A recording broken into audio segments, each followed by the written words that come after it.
All right, so this is the first week in a while we're going to be in the studio 3 days because of the Luka trade, our regular podcast, and our shorts. So we're midway through. This is the second day. So I'm going to start off with something pretty cool. I'm sure Tyler knows about it, or you probably don't. But you're under a rock, so yeah, you are. So Tyler knows, and I know that. So the Arizona Coyotes, which are a hockey team. Who is that? Okay. They're a hockey team in the NHL. They're an inactive franchise. Correct. Inactive franchise. They suspended operations because their owner is an absolute idiot. So they moved to Utah. And Utah, they adopted a whole new color scheme. They adopted the name of Utah Hockey Club like the Washington football team did before they got their commander's name. Okay. So now they're in the final stages of choosing their name. And the fans are voting for their name. They're down to 3 choices. Unfortunately, the hockey club is still a choice for a final name. That's kind of cool. The Utah Hockey Club. And the logo is not like the logo it is now. It's just a big U in Utah. It's a Yeti. And a Yeti? It's a Yeti. It's a Yeti face. Oh, like a mug? A Yeti. No. I'll get to that. Like, I'll get to that. Like the abominable snowman. So they actually want to be the Utah Yeti.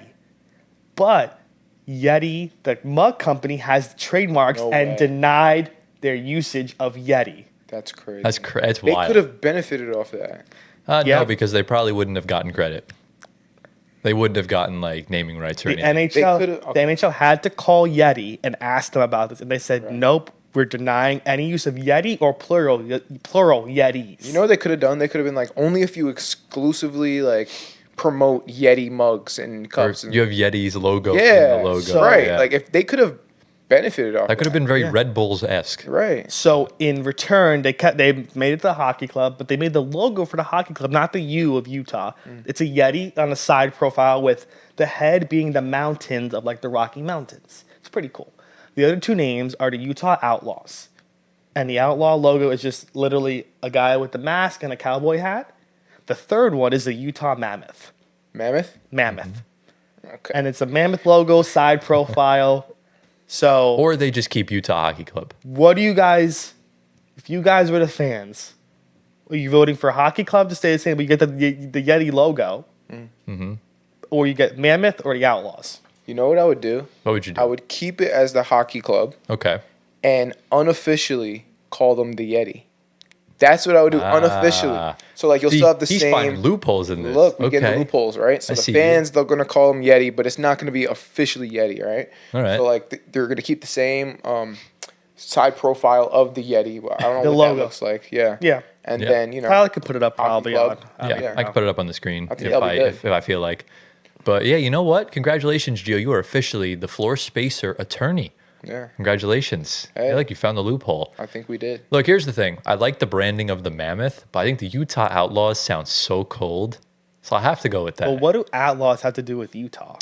Well, Utah, it's kind of like that Western kind of vibe, you know. Okay. Like it's not like the South, but you kind of got that saloon vibe with just the countryside of the national parks and stuff like that. Utah's not always about the cold, so I'll probably go with that. I thought the Yeti was the perfect name for them. I actually didn't like the way the Utah Yeti sounded. That sounds cool. Or Yetis. Utah Yeti. It's like the same. It flows. I guess. Yeah. So, but that's what I had to intro. And I have another thing from my coworker I worked today. He was listening to a short. Yeah. In a reel. I think these guys are food podcasters, and they were talking about what is the hardest food challenge to do, and they gave multiple choices, but I'm going to give 2 choices. Okay. Would you rather eat? That's not it. Okay. Yeah. Would you rather eat 100? So this is in a day. So you're doing this in a day. Would you rather eat 100 chicken nuggets over the course of a day, or eat? I'm not going to eat 10,000 calories. I'm going to drink a whole gallon of milk in a day. Definitely like straight up. I'll do a 10,000 calorie challenge then. No more milk. 10,000 calorie challenge or 100 nuggets. 100 nuggets. Easy. Yeah, because I can't drink milk because I'm lactose intolerant. I also don't like milk, so I wouldn't do that. No, but you said the 10,000 calories. Do you know how much food that is? That's like 4 times my weight. Well, for being 100 chicken nuggets could be 10,000 calories. So you're doing both at the same time. 100 chicken nuggets is probably like 4,000. Maybe. Unless you get McDonald's chicken nuggets. Because look, let's think about it. It's not 10,000. I could probably down like 40 nuggets in one sitting. You probably could. Easy. Yeah. Maybe not easy, but like easy enough. Do you realize how much food you have to eat for 10,000 calories? Yeah, it's like, yeah, I'm easily doing 100. Yeah, look it up. nuggets. Look it up, Anthony. So- Like, how much calories is in 100 nuggets? Yeah. And while he looks that up, what's going on, everyone? Welcome to episode number 43 of the Floor Spacer podcast. Tyler Schwartz, Anthony Gavino, and Giovanni Squiteri coming at you from the studio once again. Guys, I'm still trying to recover from the Luka trade from the other day. Yeah. I'm just trying to process everything. We're getting a whole bunch of information now. And do we have anything else we kind of want to talk about regarding this? Well, what information are you getting? Well, apparently it was offered originally that the Mavs wanted multiple first-round picks and Dalton Connect. Yes. Ooh. Before Rob Pelinka apparently said, no, it's a big risk trading Luka because, like the conditioning, the weight, everything like that. And eventually he caved. So I don't know I don't know the truth behind that or not. But a lot of people in the Mavs brass are not happy with Nico Harrison. So he asked for picks, Dalton Connect, and AD? yeah, Okay. The business. That would have been a better would have been much better. The business side of the Mavericks are frustrated right now. Yeah. And the announcer for the Mavs before the game started pregame sounded like he wanted to off himself. Oh. Yeah, it wasn't good because if you got to forget, like I said in the last emergency episode, forget the whole winning a championship, whatnot. Luka's marketing is top tier. Immense. Yeah. Do you realize how much they're gonna decline in revenue?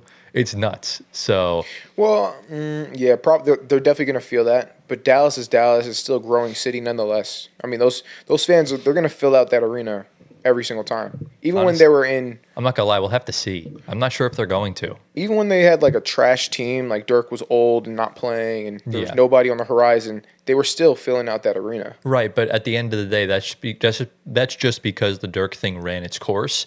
Or now, as you had the future in your grasp, and you just gave it away, you threw it away. Yeah. And we don't know how the fans are going to react. So we're going to see a boycott? We might. Okay. Plot twist: the Mavs fire Nico Harrison. Rob Pelinka gets him a job. Luka requests a trade back to Dallas. Imagine. That would be sick. That would be the ultimate. That would be dope. Because Nico Harrison is a dumbass for what he did. But we're not going to talk about Luka Doncic today. If you guys want to, watch our reaction and breakdown of the trade, it's down in the description below. Go watch it. Yeah. Today, we have another big trade to break down that happened last night at the time of recording. We have a couple more injuries to talk about. The All-Star reserves were announced, so we'll go through that, talk about who was snubbed, everything like that. Gio's choking on a ginger shot. And then we're also going to talk about some other trade rumors because this episode will come out the day before the trade deadline. So a lot of big moves, a lot of superstar movement could be happening up until that point. So, guys, anything you got to say before kind of dive right in? No, let's go. We're ready. Let's go. Let's do it. All right. So if you guys are new around here and you enjoyed today's video, be sure to drop a like, subscribe to the channel. We're closing in on 5K. We're launching our Discord server by then. If you're on Spotify audio platforms, give us 5 stars, answer the polls, leave a review. If you're on socials, follow us down below in the description. Follow our personal ones here. Get Gio to 1 million Instagram followers. And guys, we're going to start today's episode off with an absolute bang as the San Antonio Spurs have acquired De'Aaron Fox from the Sacramento Kings. And we're going to put the full trade details on the screen. So the San Antonio Spurs receive De'Aaron Fox and Jordan McLaughlin. The Kings receive Zach LaVine, Sidi Sissoko, 3 first-round picks and 3 second-round picks. And the Chicago Bulls receive Zach Collins, Trey Jones, Kevin Huerter, and their own 2025 pick from San Antonio. So a lot to unpack here with this trade. I have a lot that I need to say about this, but I want to know what you guys think first, because this was a massive, massive trade that involves 2 perennial all-star type players. So how do we feel about this trade? Let's start with you, Antoine. Oh, listen, this trade, I mean, we knew it was percolating for a pretty short time. The Kings get it done, a 3-team trade, and this is how a superstar trade goes down. You get assets in return. 6 picks is a phenomenal haul, plus Zach LaVine. LaVine is reunited with DeMar, which is hopefully going to be good for them in Sacktown. No point guard in Sacktown, no, which is really concerning. Malik Monk's taking over that, and maybe Devin Carter as well. But I think the Kings got a really reasonable return for Fox. Spurs, of course, win this trade. They get their point guard for the future. And not giving up any of your young assets in return is a major win. No Stephon Castle, no Devin Vassell, no Sohan, nobody. They give up their most tradable guys probably, which is Zach Collins and Trey Jones. You don't need Trey Jones anymore because you already got a point guard in De'Aaron Fox. You get rid of that guy. Collins makes a lot of money. You move him off to Chicago. And then Herter as well. The Kings dumped his contract to Chicago as well. So Chicago's kind of just a throwing team for all their, I guess, bad waste they didn't want anymore. And, they have to make room for them. But LaVine gets moved, of course, from the Bulls. They're starting their rebuild in Chicago as well. I think all three teams here come out winners in their own respects for what they're trying to do. But I think the biggest winner is definitely the Spurs. Giving up just Zach Collins, Trey Jones, and all their picks were from San Antonio. They had Charlotte's pick on Minnesota, no? And none of the first round picks, aside from I think one of them, were from San Antonio. Okay, so the Charlotte and Minnesota. So obviously the Bulls got their own pick back from San Antonio, which I believe was from the DeMar trade back or the DeMar, whatever trade it was. Yeah, like a few years ago. They gave the Kings a Hornets pick and a Wolves pick along with their own. And here's where I heavily disagree where all three teams came out victorious. Oh. Because only one team came out victorious, and it was the San Antonio Spurs. In fact, both the Kings and the Bulls lost this trade so bad that, look, this would look terrible if Nico Harrison didn't do what he just did the other day. Because, look, think about it this way, right? You make a trade with the San Antonio Spurs. You give up your best player on the team. Like, let's call a spade a spade. De'Aaron Fox was the best player on the Kings, the number one scoring option, everything like that. You don't get Stephon Castle. You don't get Jeremy Sohan. You don't get Keldon Johnson. You don't get Devin Vassell. You don't get a single soul from that team.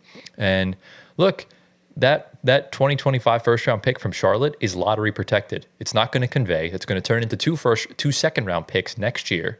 So that's pretty much a dead asset. The Spurs in 2027 are going to be a playoff team, so it's going to be a late first-round pick. And really the only pick you kind of have some hope for is the 2031 pick from Minnesota from the Rob Dillingham trade. You're banking on Minnesota blowing it up by 2031 when Ant's in his peak. Ant's going to be like in his prime by then. He's going to be like 28. Okay. So that's a humongous issue from the Kings' perspective, more in the sense that you got Zach LaVine, you now have DeMar DeRozan, you basically have the Bulls, because Malik Monk is essentially Kobe White, Domantas Sabonis is essentially Nikola Vucevic, and Keegan Murray is essentially Patrick Williams. So it's basically just a slightly amped up Chicago Bulls, maybe? I genuinely don't know. As for the Bulls, you trade DeMar DeRozan, Alex Caruso, and Zach LaVine, and you don't get a single first-round pick for any of them. Not one single. You had the Spurs and Thunder involved in all three of those trades, and you couldn't get back a single first-round pick, or at least one of your own first-round picks, because you've already given up a bunch of them to begin with. So that's kind of the humongous issue I have regarding the Spurs and, I mean, the Kings and the Bulls. These teams just want to accept being mid. And this just shows no sign of ambition. It shows a sign of humongous front office incompetence. And history showed that, since we've been growing up watching the NBA, these have been two of the most incompetent front offices in the league, and they continue to do that. Yeah, so this all happens right after the Kings fired their head coach. What was his name again? Mike Brown. Mike Brown. So what do you think about that? Like, as soon as that went down, I know you weren't a big fan of that. I was not. Were you thinking, like, what's up with this front office?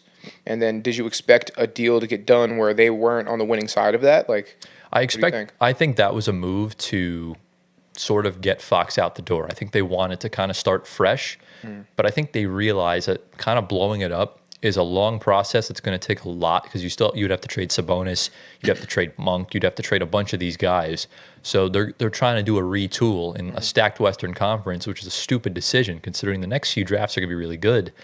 And I don't know. I mean, this isn't Portland. Portland did the smart thing when they lost the lottery. They made sure they did everything they can for Dame to request out. You get back the first-round picks from Milwaukee. You get back Drew Holiday, who you flipped for more assets. And look what they're probably going to get a bunch of picks and stuff for Robert Williams, Matisse Thybulle, and all those guys now. Yeah. So the Kings, like I said, I tweeted the other day, if the Kings didn't get back a single one of those young pieces, I'm never going to take them seriously ever again. And I really can't, because Zach LaVine's not going to fix your problems. Zach LaVine's a great player, but This is not what the Kings need. And they needed a guard. They could have easily gotten at least Vassell. At least Vassell. Can I counterpoint to the Kings probably have learned their lesson taking back young players like Fox and Halliburton, drafting that they're going to want out eventually. Well, I mean, both of them didn't want out. Right. I mean, the whole Halliburton wanted to stay. The whole Fox thing now, this is his agent. His agent wanted him to go to San Antonio to get the big money and win the championships. Because let's face it, Sacramento is a small market team. They're not the best front office. They're a well constructed team as they are now. But one first round appearance and you lost a series you should have won. So you were a Steph Curry 50 ball away from going to the conference finals, most likely. Mm-hmm. So that's the one thing I just can't really get past this with Sacramento. How do you not get back a single good first round pick in this trade? That's a humongous problem. Mm-hmm. I'd rather them get no picks and Devin Vassell, because that Charlotte pick isn't even worth anything. Yeah. Just like that Washington pick the Knicks have. That's not going to convey. I think the Kings' mindset is that they don't want to rebuild. Right, they don't. That's the main thing, because you should ask for Stephon Castle, Vassell, even Sohan. Sohan could have got dumped off easily. Exactly. And you're going to just LaVine, and I guess, I don't know who City Sissoko is, but... He was their second round pick the year they drafted Wemby. But just LaVine, you're banking on just LaVine. You're banking on all these, I guess, stars playing together. Well, Monk's not really a star, but really good role player. And then Sabonis as well. It's like you said, running the Bulls back with a more, I guess, younger center in Sabonis. Mm-hmm. And just DeMar LaVine, and that's really much it. Keegan Murray is essentially Patrick Williams. Yeah. Think of it really the same thing. Think of it kind of like what Dallas is doing now. You essentially are going to try and win games by committee. Yeah. But look, let's call a spade here. That Dallas team, as bad as they're going to be without Luka Doncic, I would take them over this Kings team right now. Oh, for sure. Yeah. I mean, that's obvious. It's clear as day, if you ask me. Let's get your thoughts on the whole thing. Your thoughts for all three sides. I'm going to take my victory lap because I predicted this. You did, to be fair. You did. Give me my credit. Yeah, you did. Yeah, De'Aaron Fox going to San Antonio. I think that's going to be pretty cool to watch. Oh, absolutely. Fastest player in the league, paired up with the most freak, not athlete, but just freak player. Alien. Yeah. So it's going to be fun to watch for sure. And then on the Kings side of things, I think I agree with you, Tyler. Where originally I was more like neutral. I was like, they didn't do too bad. But now it's like where you brought up your points. I'm like, okay, that makes sense. Like they really could have got at least Devin Vassell, you know? Well, because I saw 3 first-round picks, and I'm like, oh, this is great. And then I saw where they were from, and I'm just like, they kingsed. Yeah. Mm-hmm. So that's rough, man. It hurts. I mean, the Kings, it looks like they're setting up to be mediocre for the next, like, I don't know, 5 to 7 years or something. It's might be more than that, to be honest with you. 5 to 10, maybe. I mean, because think about it, like when all these, if they're going to fail, right, we know this, and in 2 to 3 years, if you're like Sabonis, do you want out? Get out of there. Yeah, it's get the hell out of there, Sabonis. You have to. You have like virtually no choice, and they have no good pick. Yeah. So. Yeah, man, I'm not a fan of that. I'm not a fan of tanking, but I'm also not a fan of like being mediocre and just bad business, and that's what's going on with the Kings right now. So. And the Bulls. The Bulls, what did the Bulls get? The Bulls got Zach Collins, Trey Jones, Kevin Huerter, and their own pick back for just this year's draft. Yeah. I mean, nothing crazy. Nothing that's going to move the needle, in my opinion. Yeah. What do you think? I just think the Bulls' problem is more so what they got in total for all 3 of their best players, being LaVine, DeRozan, and Caruso, because they all left in the past, 6 months. And you got 1 first-round pick. Like, you made a trade with the OKC Thunder. Yeah. And you got back Josh Giddey.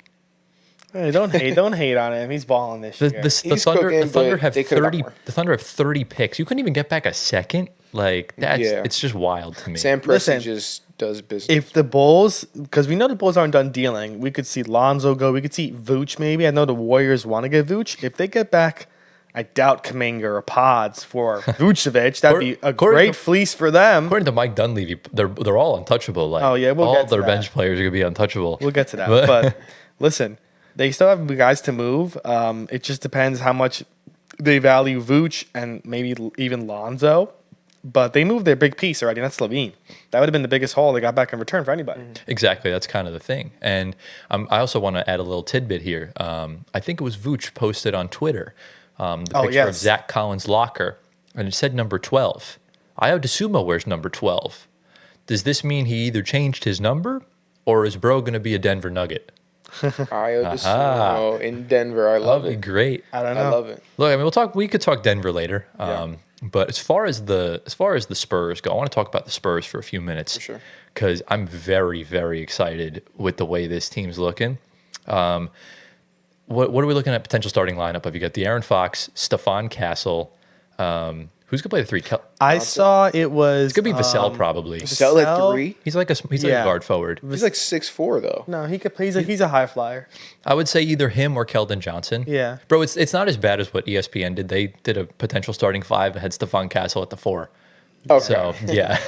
and then you laughable. have Wemby at the 5 along with They Sohan. they put Harrison Barnes ahead of Sohan. Oh, that's who it was. Yeah, right now Yeah, you have to start Harrison Harrison Barnes. Yeah. So he's been great for them. He's been a good vet piece for Wemby. Yeah. Just kind of good on the corner 3 specifically. Yeah. What do they do with CP? He's the bench.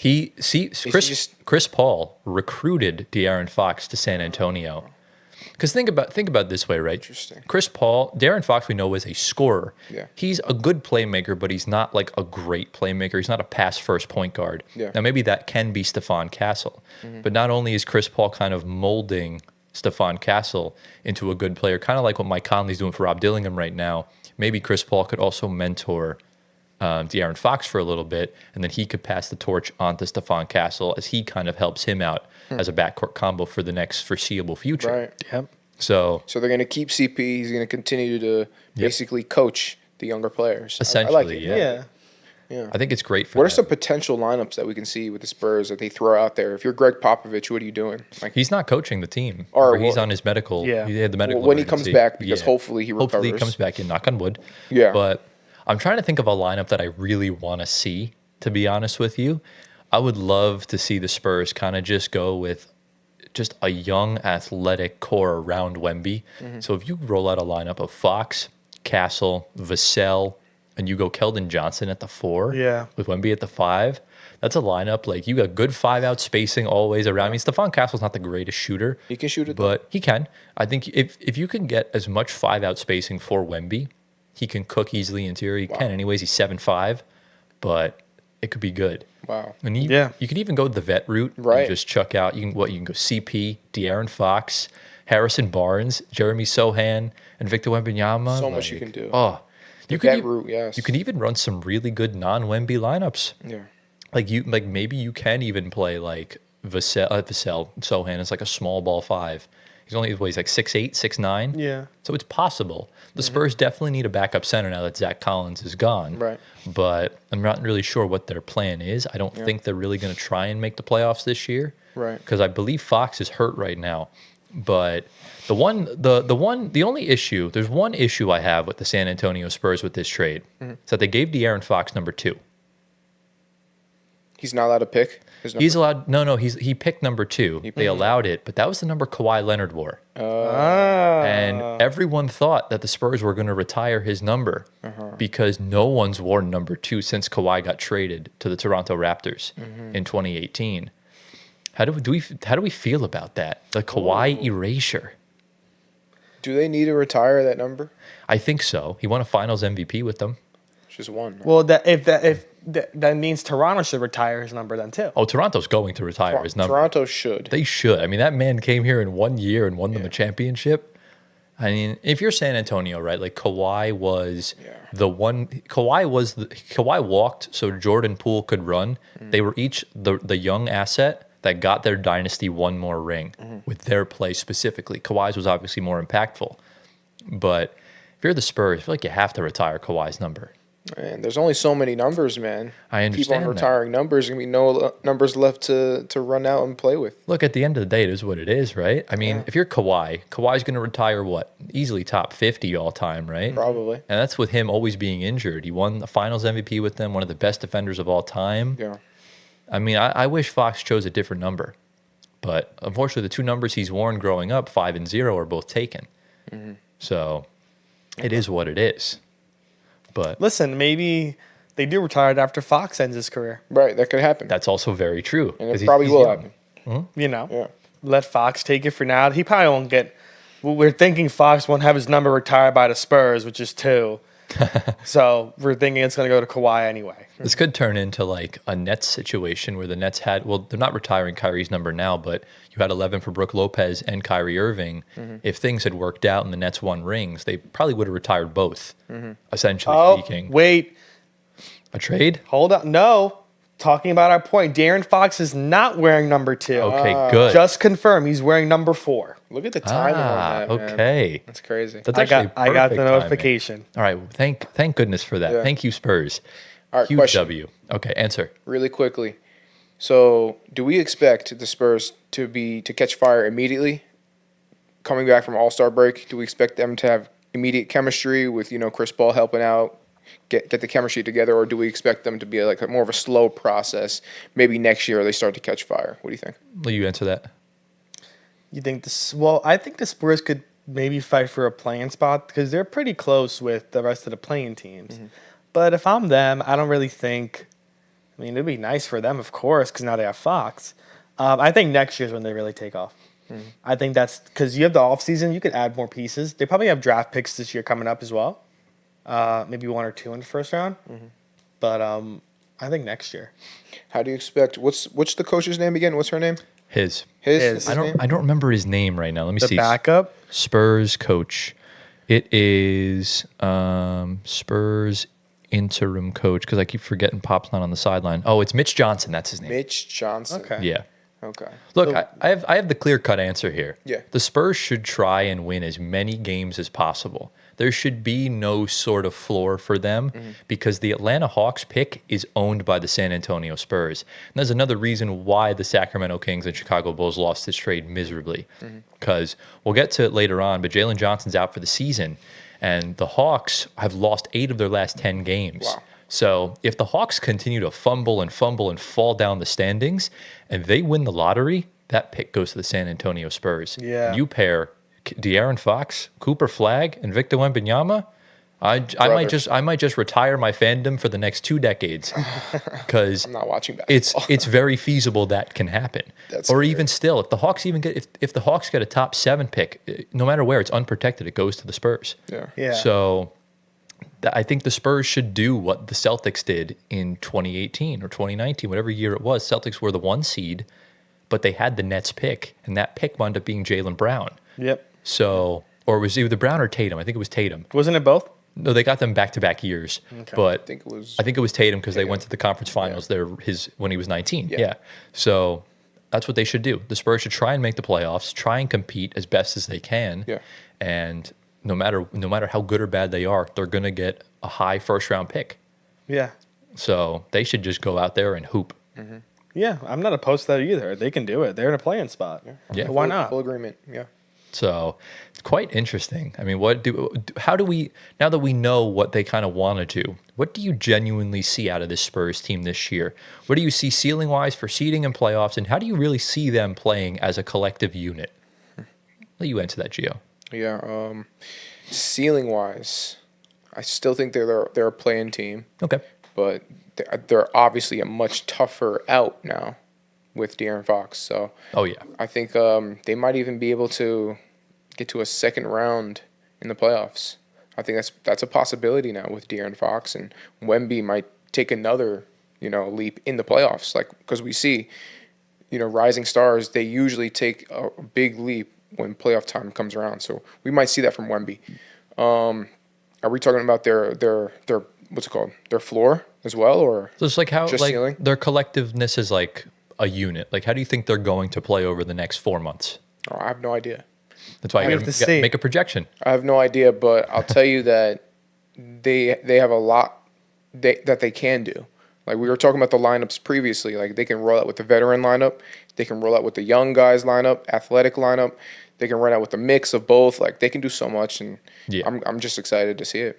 Yeah. It'd be good. I really want to see a good 2-man game with Fox and Wemby. Yeah. That's what we want to see because Yeah. I think him and Sabonis were great in the pick and roll. I want to see that with Wemby because Wemby is Exactly. very different compared Yeah. to Sabonis, where Sabonis is your stiff bruiser Strength, yeah. that is strictly interior. He obviously I think he's second in the league in 3-point can percentage, shoot, but yeah. he doesn't have high volume from that. Right. Wemby jacks up like 12 threes a game. Insane. He's lean. He's very flexible. He moves a lot more. So that's going to be a bit of an adjustment. Yeah.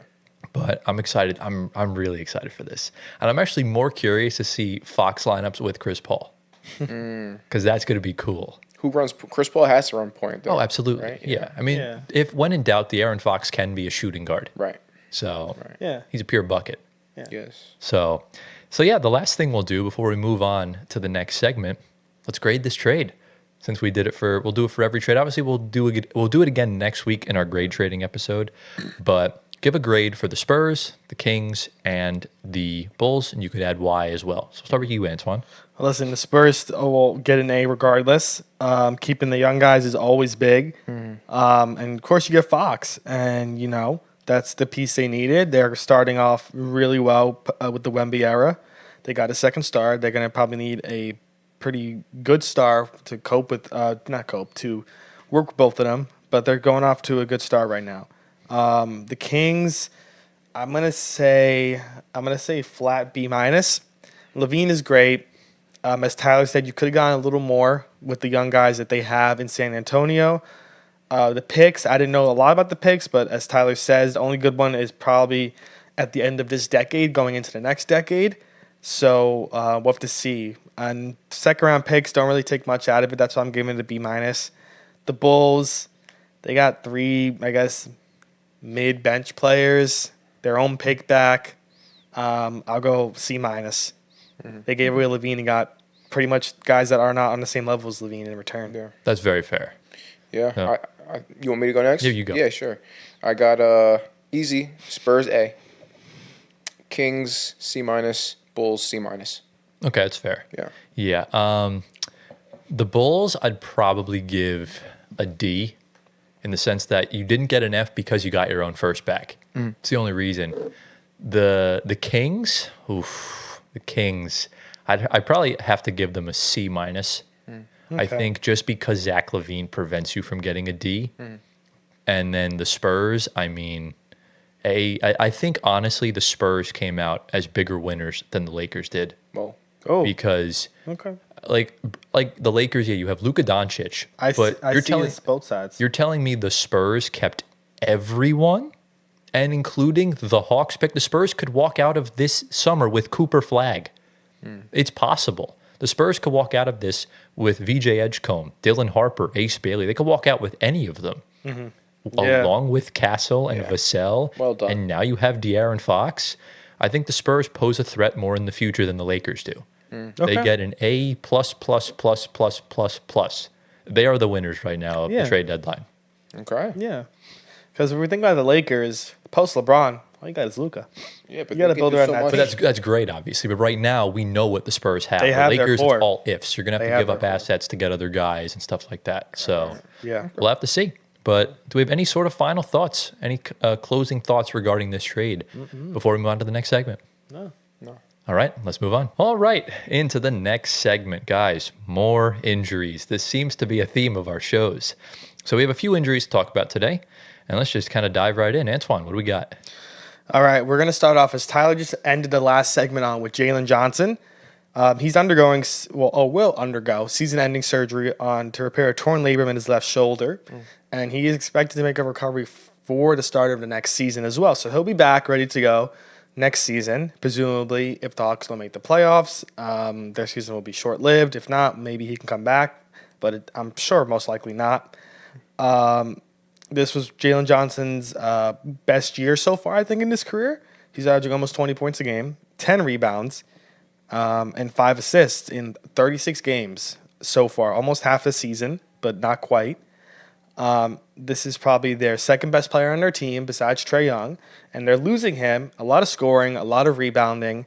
A guy that put up some triple doubles this season, and this means they need a better front court guy alongside. I guess Capella. But they're Capella, they might move Okongwu. off of him. Yeah, it's tough. But what do we think? This is a player that's had 2 really notable injuries last year and this year. Missed a lot of time. That's really a shame. Yeah. What do we think's going on? I'm heartbroken, man. He was so close to being an all-star if he didn't hurt himself. He would have got in without a doubt. Wasn't he like a what's it called? Most improved player. He was a He was in the finalist combo. last year. He was heavy favorite on the odds this year. Right. That's So, unfortunate. and now he's going to be ineligible. So I guess it really is Cade's to lose now. Yeah. Which is crazy enough as it is, but he was playing so well. I mean, in the NBA Cup specifically, he rose up to the occasion and really gave Trae Young the help he needed. And now the Hawks are left in a very precarious situation where I don't think they have the Pelicans pick this year, but the Spurs have your pick. The Spurs also need a backup center. Maybe you give them Capella for your own pick back. I don't think the Spurs would do that. But if you could find a way to try and get your own pick back, because this season's falling apart for them very fast, I would do it. Because you've already lost 8 of your last 10 games, like I mentioned earlier, and it's only going to get worse from here. Because I really can't see a situation where the Hawks should compete, and there's no use for being mid, because what is that going to do for you? You don't have a pick to begin with anyways. You're not going to really do much. But I guess just kind of take the year, let Ricochet develop as best as he can, and kind of just go from there. But what do you think? No, I agree 100%. Let Ricochet develop as best as he can. You know, that was what was he, the number one pick, Yeah, right? number One pick, yeah, won the lottery. Give him time, give him, as many shots as possible, give him the ball in his hands as much as possible, let him grow, let him make mistakes, let him develop. So I think even though this is a negative, you can turn it into a positive with, Ricochet. We'll see how that goes. Yeah. But when it goes to Jalen Johnson, when it comes with him, very unfortunate injury, shoulder injury. I mean, at least he's not pitching. Usually if your pitcher gets a shoulder injury, that's more scary. Cause, it is his shooting side, though. It's his shooting It's side. his labrum, I think. Yeah. Yeah. So, I mean, I think his recovery will be good. He'll be fine. And it's not going to be something that bothers him for the remainder of his career, which is good. Like if it's a knee injury, ankle injury, like those things are even more scary. Those are load bearing. Yeah. So this is at least that's the positive. The only thing, you might just lose some flexibility, but I would try and get that back as fast as possible, right? For sure. So how long do you think that process would take? Getting back his flexibility. Yeah. Like like probably like 8 weeks maybe. Oh, okay, that's not as bad as I thought. Around that, yeah. So I think he should be fine. He should be fine. I also looked at the future draft picks for the Atlanta Hawks. They have their own pick next year. However, this year their pick goes to the Spurs. It's unprotected. The pick they have from Sacramento is protected top 12, and they probably will get the pick, but you're still running the risk of it not happening, because if the Kings don't make the playoffs or they get eliminated in the play-in and they fall even a few spots forward in the lottery, that pick goes to them. And yeah, it's going to be a mid to late first round pick most likely. And you have a 2025 first round pick from the Lakers, but obviously they have Luka Doncic. Now they're at least going to be in the playoffs. Right. So you're looking at another late first. So you really can't tank, and you really can't compete. So I don't really know what their plan is. Like there's really nothing they can do. Yeah.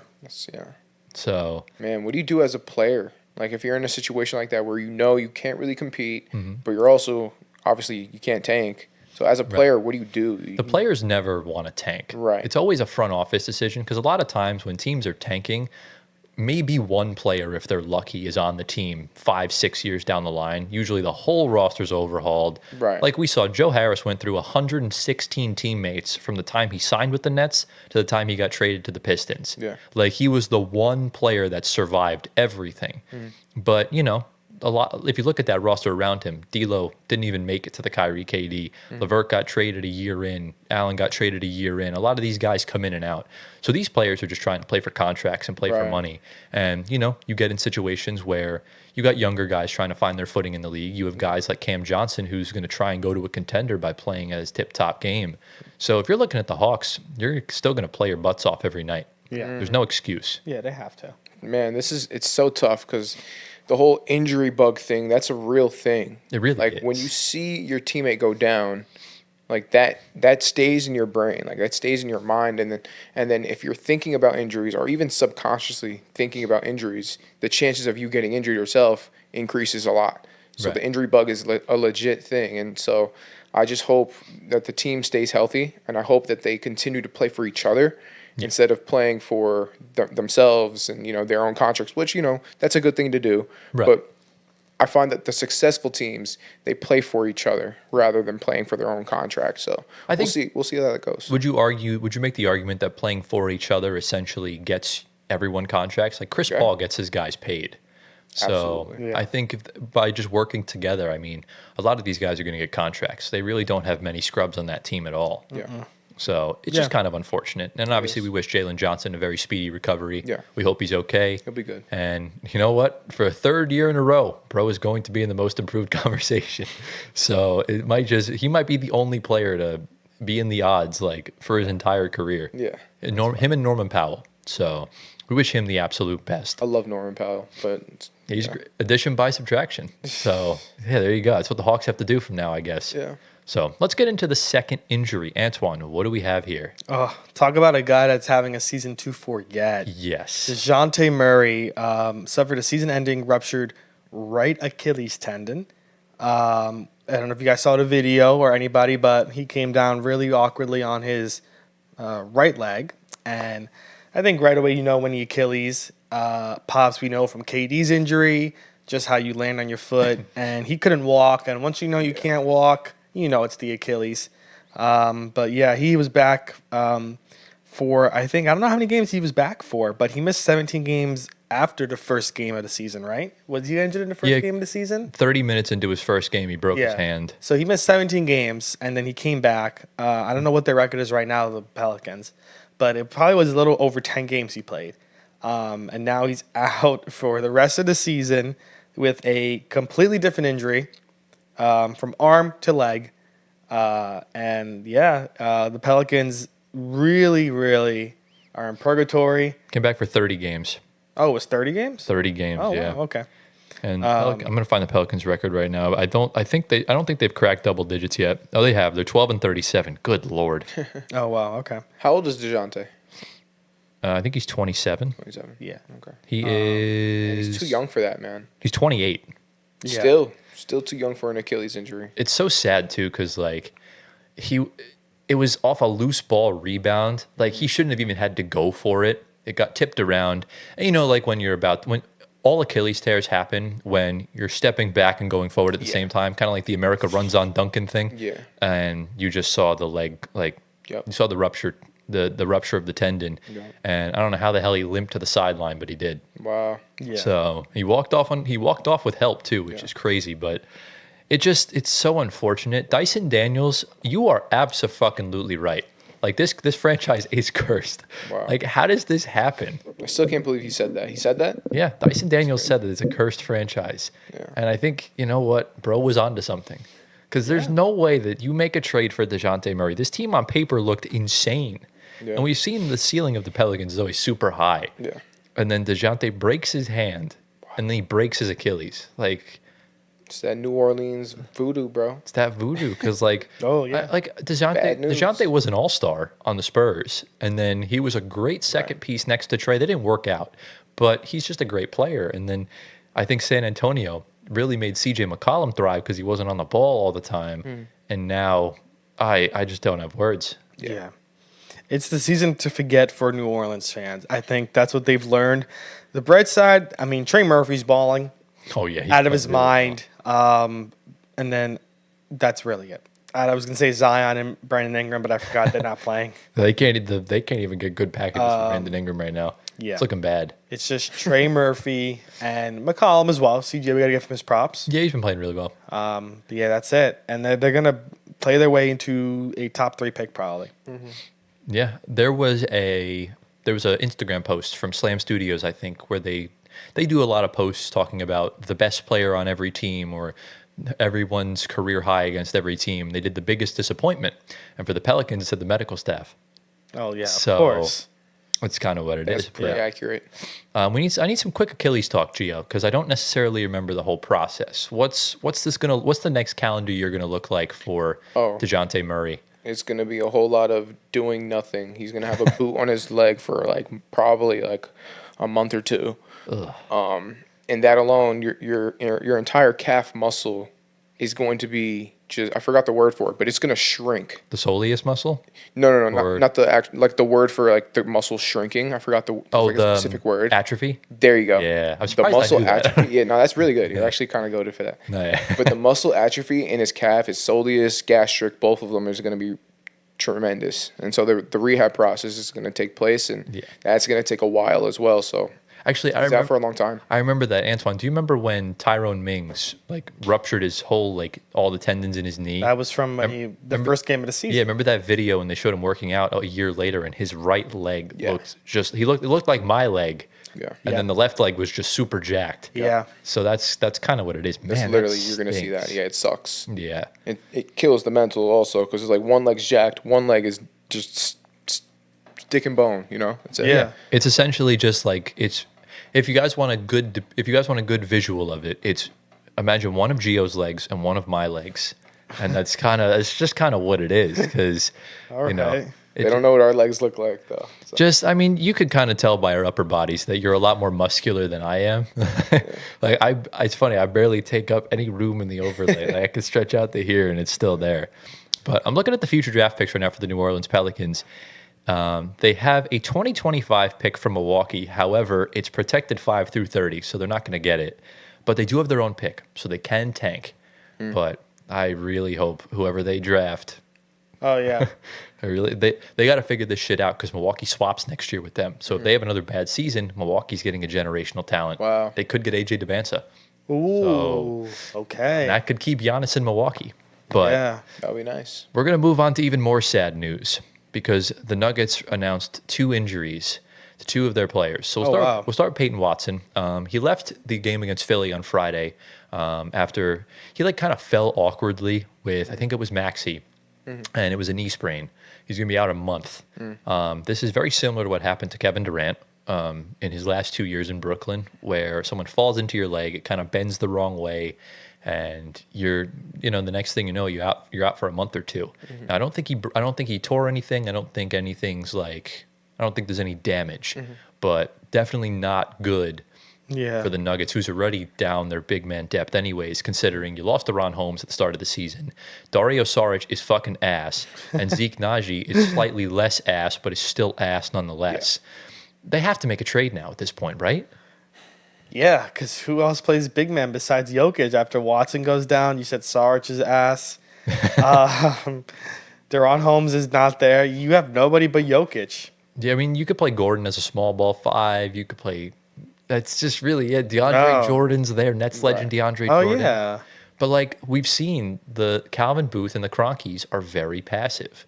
They have not made a mid-season trade since they acquired Reggie Jackson on the buyout market. So I guess when they traded Bones Highland, how about that? That was the last thing they did. And we've seen when the last time the Nuggets made a mid-season trade, they won the NBA Finals because they didn't do anything last year, and look how that turned out. Yeah.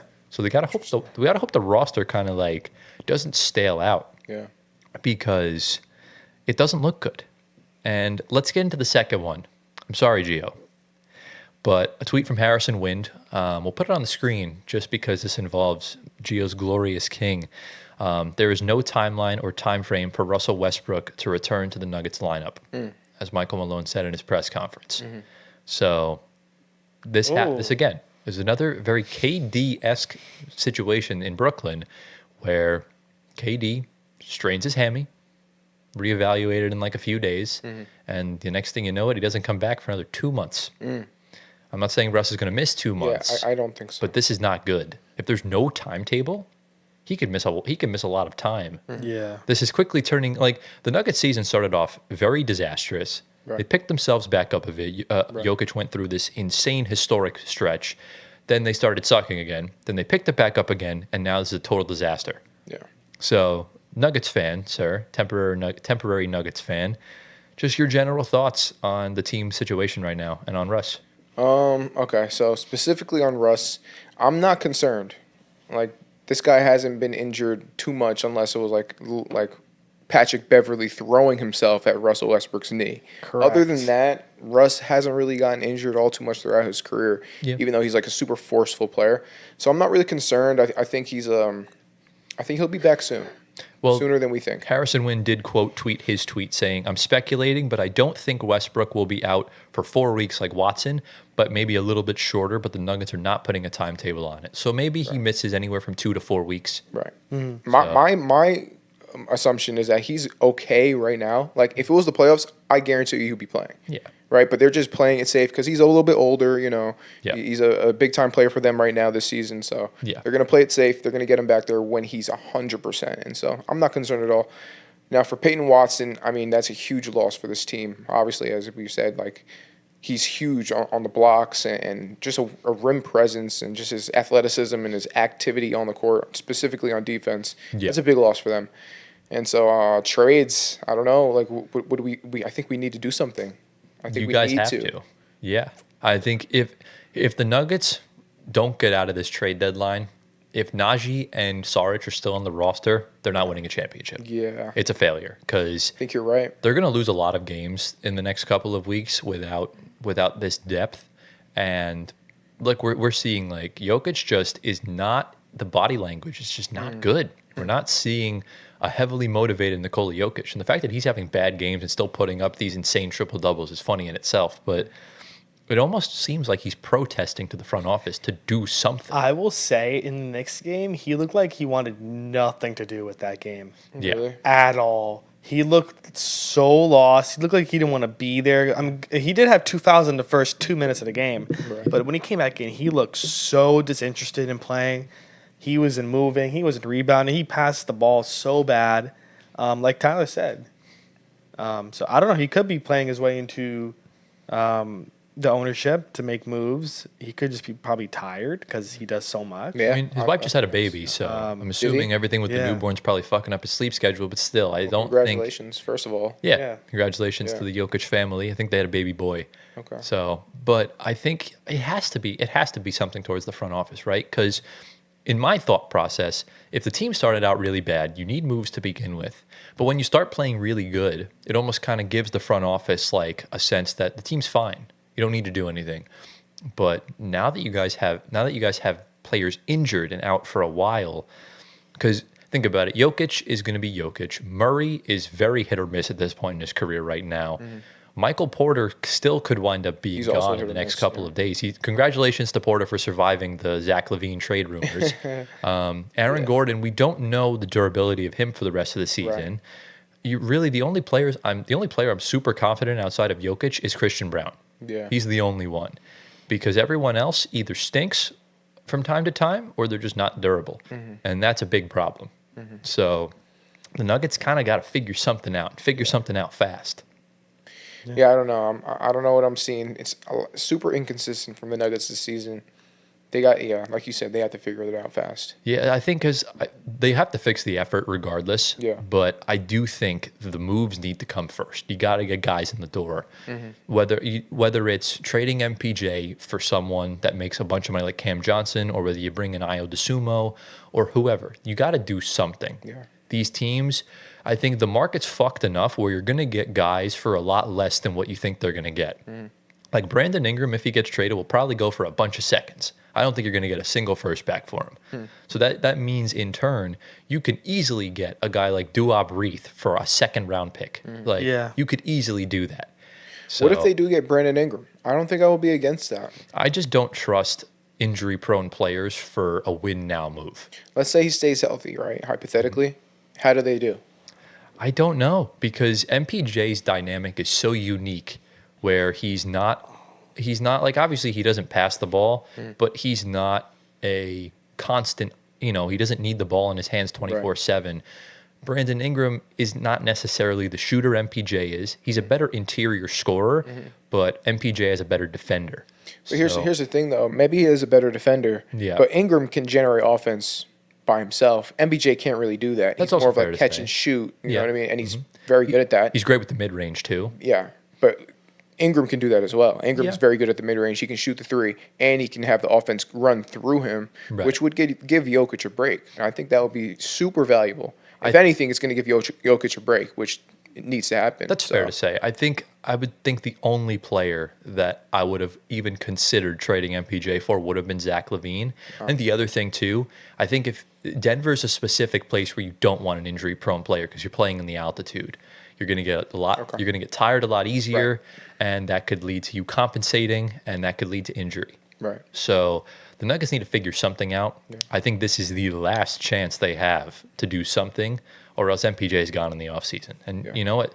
We're seeing a lot of star movement we'll talk about later on. This could also spell the end for Jamal Murray. We don't know. There's a lot of stuff that can happen because once Luka Doncic gets traded, everything is on the line apparently. So except if you're a Warriors bench player. But that's essentially that. So do we have any final thoughts regarding the Nuggets, Jalen Johnson, or Dejounte Murray? No, let's move. All right, let's move on. All right, into the next segment. I almost kind of forgot this happened because a bunch of the trades just kind of masked my mind of everything else. But the All-Star reserves came out. They announced them on Thursday night on TNT. It feels like 10 years ago at this point because so much has gone on within the past like 72 hours. So we'll obviously put the reserves and stuff on the screen. We'll have Antoine read them out for each conference. So we'll kind of just talk about our general thoughts of the picks, and then we'll talk about some snubs. So Antoine, where do you want to start? And All right. What do we got? We'll go from where we live, so east to west. Let's go. The theme of this year's reserves is a lot of first-time guys, and we'll get into that. So Damian Lillard, Darius Garland, Jalen Brown, Pascal Siakam. The guys that made their first All-Stars game is Cade Cunningham, Tyler Hero, and Evan Mobley. Going to the west, the guys that return, Anthony Edwards, Anthony Davis, James Harden, Jaren Jackson Jr., and then the guys that made their first ones, Alperen Şengün, Jalen Williams, and Victor Wembanyama. This is kind of the new era of the NBA now. Yeah. We're getting a lot of first-timers. The torches are starting to get passed, or they're starting to at least reach out to hand them the torch because a lot of the old heads are still starting. Right. But what do you think, Gio? I'm very curious. You never kind of mentioned anything about the All-Star reserves in the past few days. Yeah. So what are your Because thoughts? I specifically tried not to look at it so I can, save my reaction for this. Okay. But I mean, wait. Read the Western starters again. Starters or reserves? Starters Starters is KD, LeBron, Steph, Jokic, and and reserves. SGA. Reserves. Oh, reserves. Anthony Edwards, Anthony Davis, James Harden. Harden. That's surprising to me. Yeah. Yeah, I know. Very surprising to me.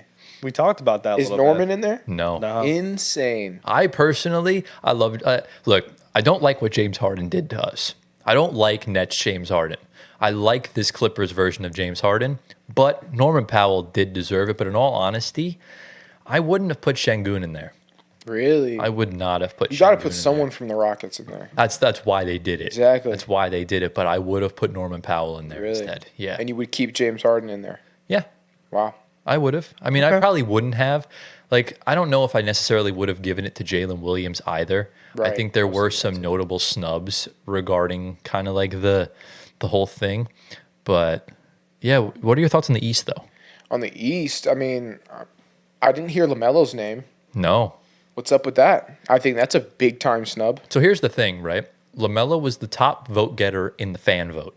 Then he was 7th in the coaches vote. And then or in the players vote, and then he was like low in everything else, and the coaches didn't put him in. Whoa. Yeah. We also do need to take some accountability and apologize. I think we overreacted a little bit in our LaMelo short. Looking back on it now, I don't think he's better than most of those players we named. Well, no, look, I'm going to stand on business. Listen, maybe they're- not Brunson. I don't right? think he's better than Cade either. I think he's better than Cade. I wanted to stop at Cade. I made that clear in the video, What do so you I'm think? good. I think he's better than Cade. Listen, If you wanna argue with I me, think comment down below. our comments were a little Little inflated. inflated. I think there's right in our choices and there's right in their choices. We're going off of just how he is this season. We know Cade's popping off. LaMelo's popping off. His injuries had a major concern. But we stand by it. I think Brunson's a little. I think we pushed through a Brunson. Yeah, we did. I think Talking we about pushed through a Brunson, yeah. Brunson. Yeah, I think Brunson's definitely better. all-star starter. Yes, He's probably going to finish All NBA second team, maybe third team. Yeah. It depends. I would think so. But I would argue LaMelo might not be the biggest snub in the Eastern Conference. Wow. And Where we I going? think it would probably be the player whose son is Jalen Brunson. And that's Trae Young. So this is the second year in a row now where Trae Young has had a very clear All-Star season. Bro didn't get in. Like, what are we doing? Man. Yeah, I mean, if I'm replacing anybody, it's Jaylen Brown. how does he make it in there? He's It's- having a pretty it's- stinker of a it's year. Lackluster season. It's not only because he plays for the Boston Celtics, it's because he's the reigning Finals MVP. True. That's the only reason why Yeah. bro's there. Yeah. Because Everybody else I'm fine with. I mean, he's still averaging like 23 points per is. game and Yeah. stuff Yeah. like that, but it just doesn't look the same, you know? Yeah. yeah, Doesn't look the same. I think the NBA on the East, all 3 first-time All-Stars, I'm so happy because Mobley. obviously Mobley is fantastic. I am loving this Tyler Hero renaissance, and I am a big Cade guy. Yeah. Like, I mean, you were talking very highly of Cade off camera the other day, Yeah. and look, I think you might be right if you want to tell the viewers who you were talking about. I mean, I was just saying, I just love his play style. I love how like creative that he is with the ball. I think the NBA needs it.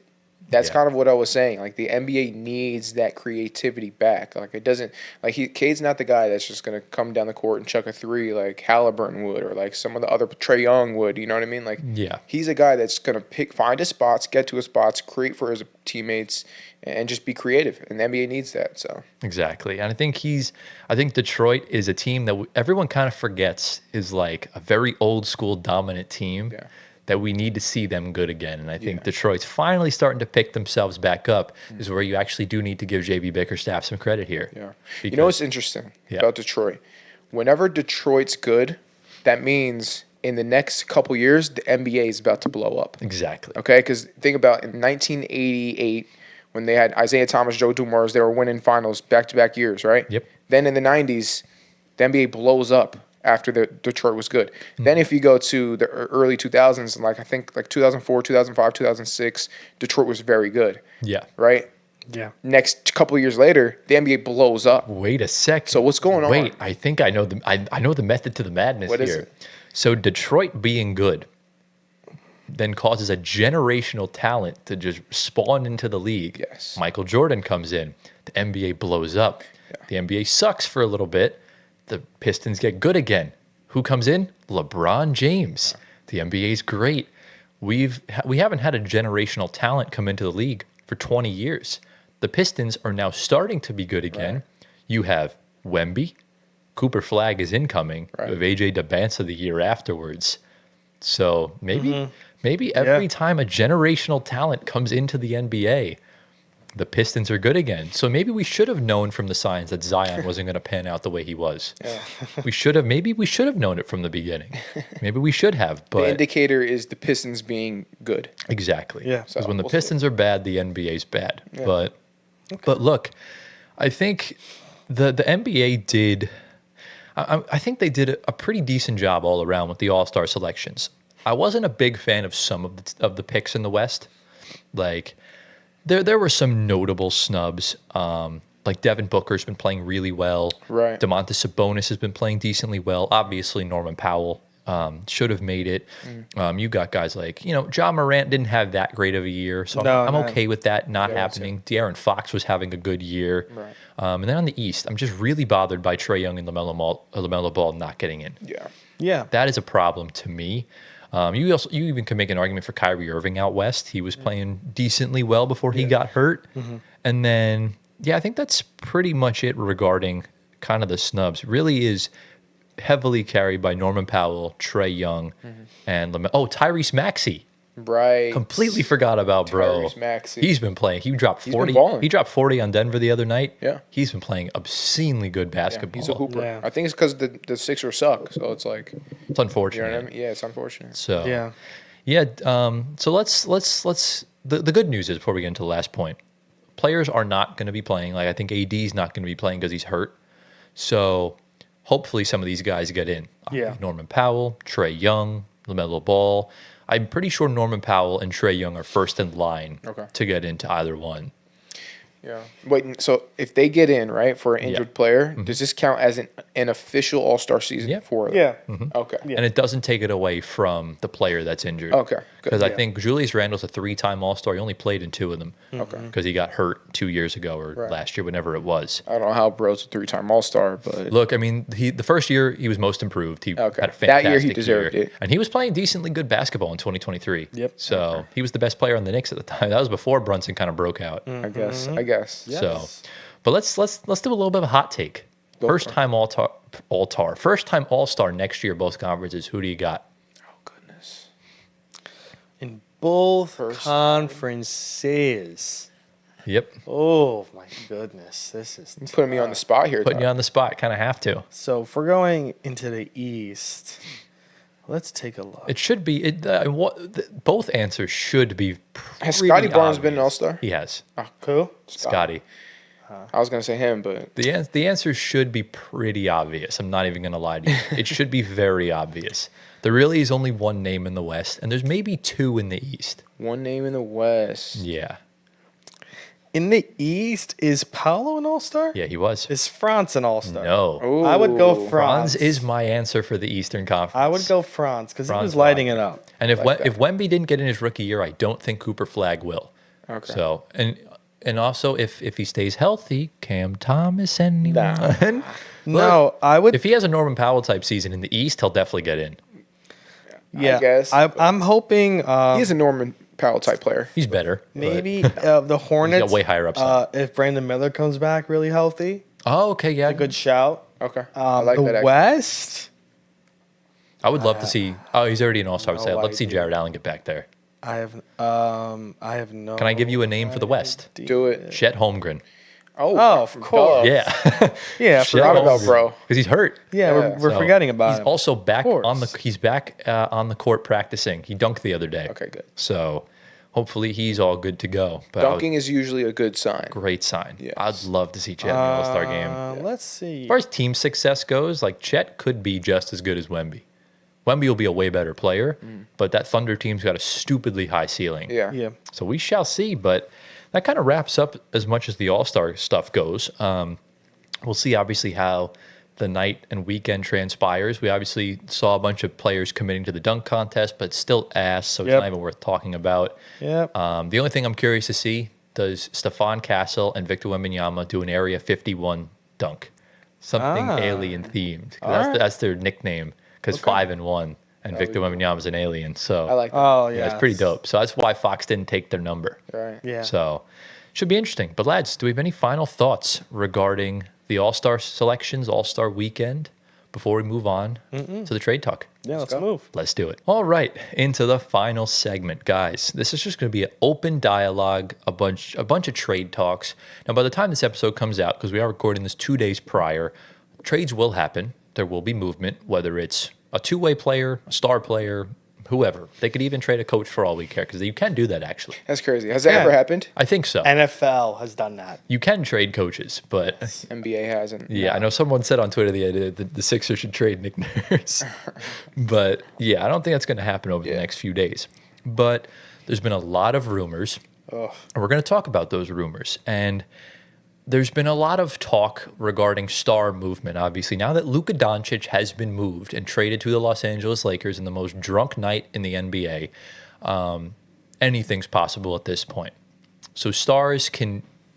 Basically, no one is safe. So do we want to start our conversations around Jimmy Butler talk, or do we want to talk about the star movement? I saw something about Kevin Durant. I'm gonna make a prediction. I'm gonna go right there. Okay. So the Jimmy Butler trade happens, and so does the Kevin Durant one. Oh, It is going to be a 4-team trade, and Oh. Butler's going to go to the Suns, Okay. and KD's going to go to the Warriors. What? ooh. The Warriors did reach out to the Suns regarding Kevin Durant. Yeah, and Chris Mannix just tweeted that they are serious about reuniting with him. Oh, God. And they're stepping up to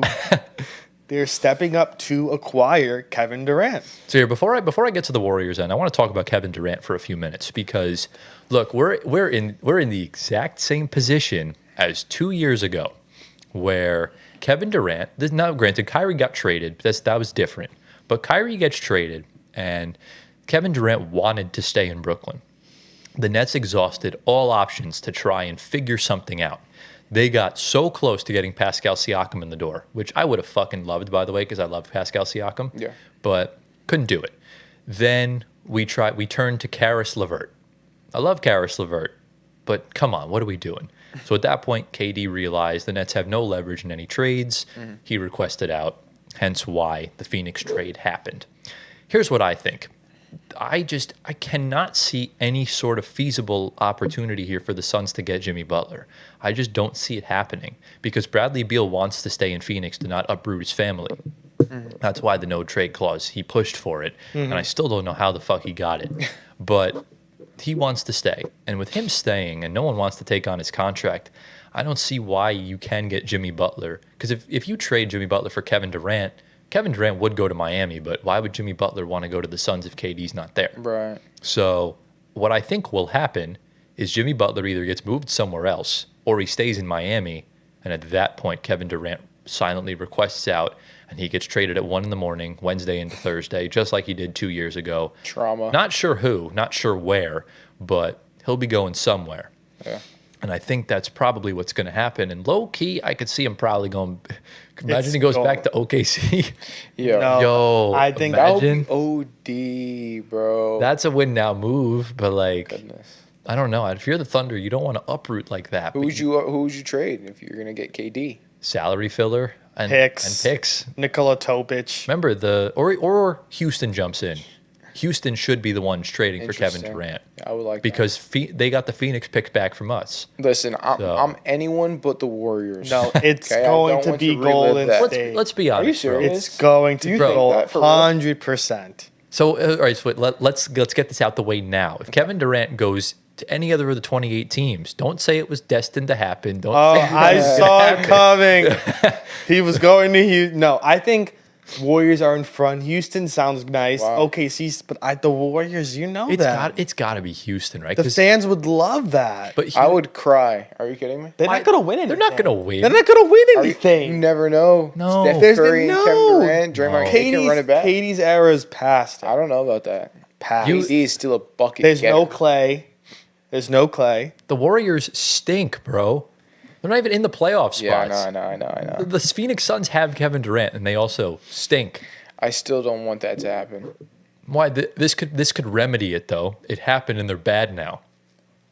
So maybe kind of like fixes it. No, Yeah, because there's always that chance that they're good. No, they won't. It's still Curry and Durant. Durant. Durant. Well, Kevin Durant. well, listen. If they're getting Durant, they're moving off a lot of young pieces.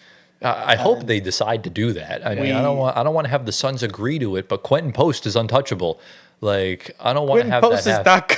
not good. Stop it. Like the Warriors for the past 2 weeks, and even the whole season, the Warriors have been dangling around trying to trade for every All-Star that's on the market right now. They are so fucking desperate. Yes. They're offering everyone. They don't want to trade Brandon Pajemski. They don't want to trade Jonathan Kuminga. don't know why. They don't want to trade Moses Moody. Like, if you want the star player, you got to give up the assets. Yeah. It comes with a price.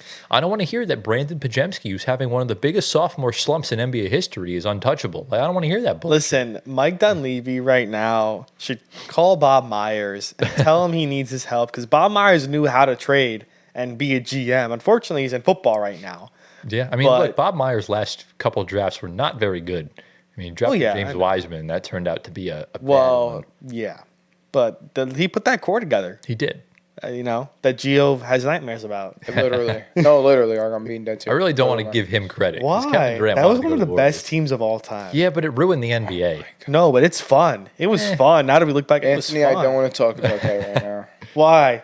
Because, That was the best team we ever saw in our Anthony, life. you're going to bring the worst out of me. What's wrong with that team? You're gonna make Anthony, Gio cuss stop. you out, bro. Kevon Looney was on that team. Anthony, stop. We love Kevon Looney. So But- was Quinn Cook.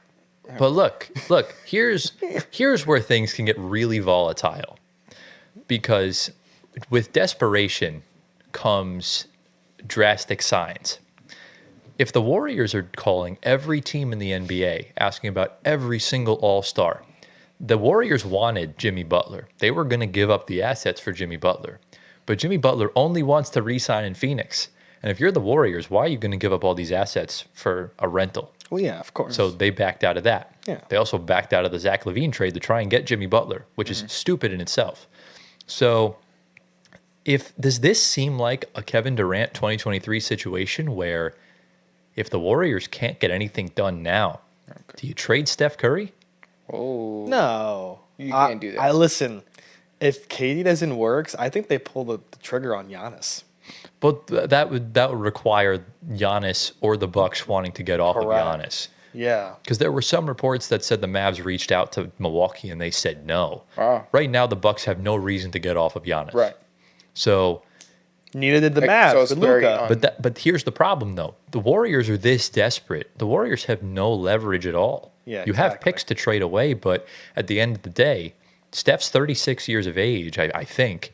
So you're saying trade Steph? I'm not saying they should, but do you think consider it? Do you think the desperation of the Warriors means that is this trade or bust for Steph? Do you trade Steph? Do they trade? Do you think Steph Curry goes by Thursday? If Steph Curry wants to be traded, that's the only way. Yeah, that's obviously the thing. Yeah. but that's the thing is Steph pushing the front office either get someone or I'm out. Nah. No. I don't think Steph's Is gonna Steph wanna- not frustrated? That's what I'm not saying he is. I'm just trying to play devil's advocate here.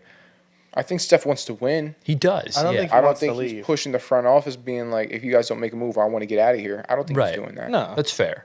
It's Yeah. fair to say, but Yeah. the Warriors got to do something. They're do. out of the playoff. They're going to be out of the playoffs. Yeah. With this roster as currently constructed, it's not good. Yeah, no. Yeah. And this leaves you now in a position where, honestly, if they keep the roster the same, try and get Markkanen again in the summer.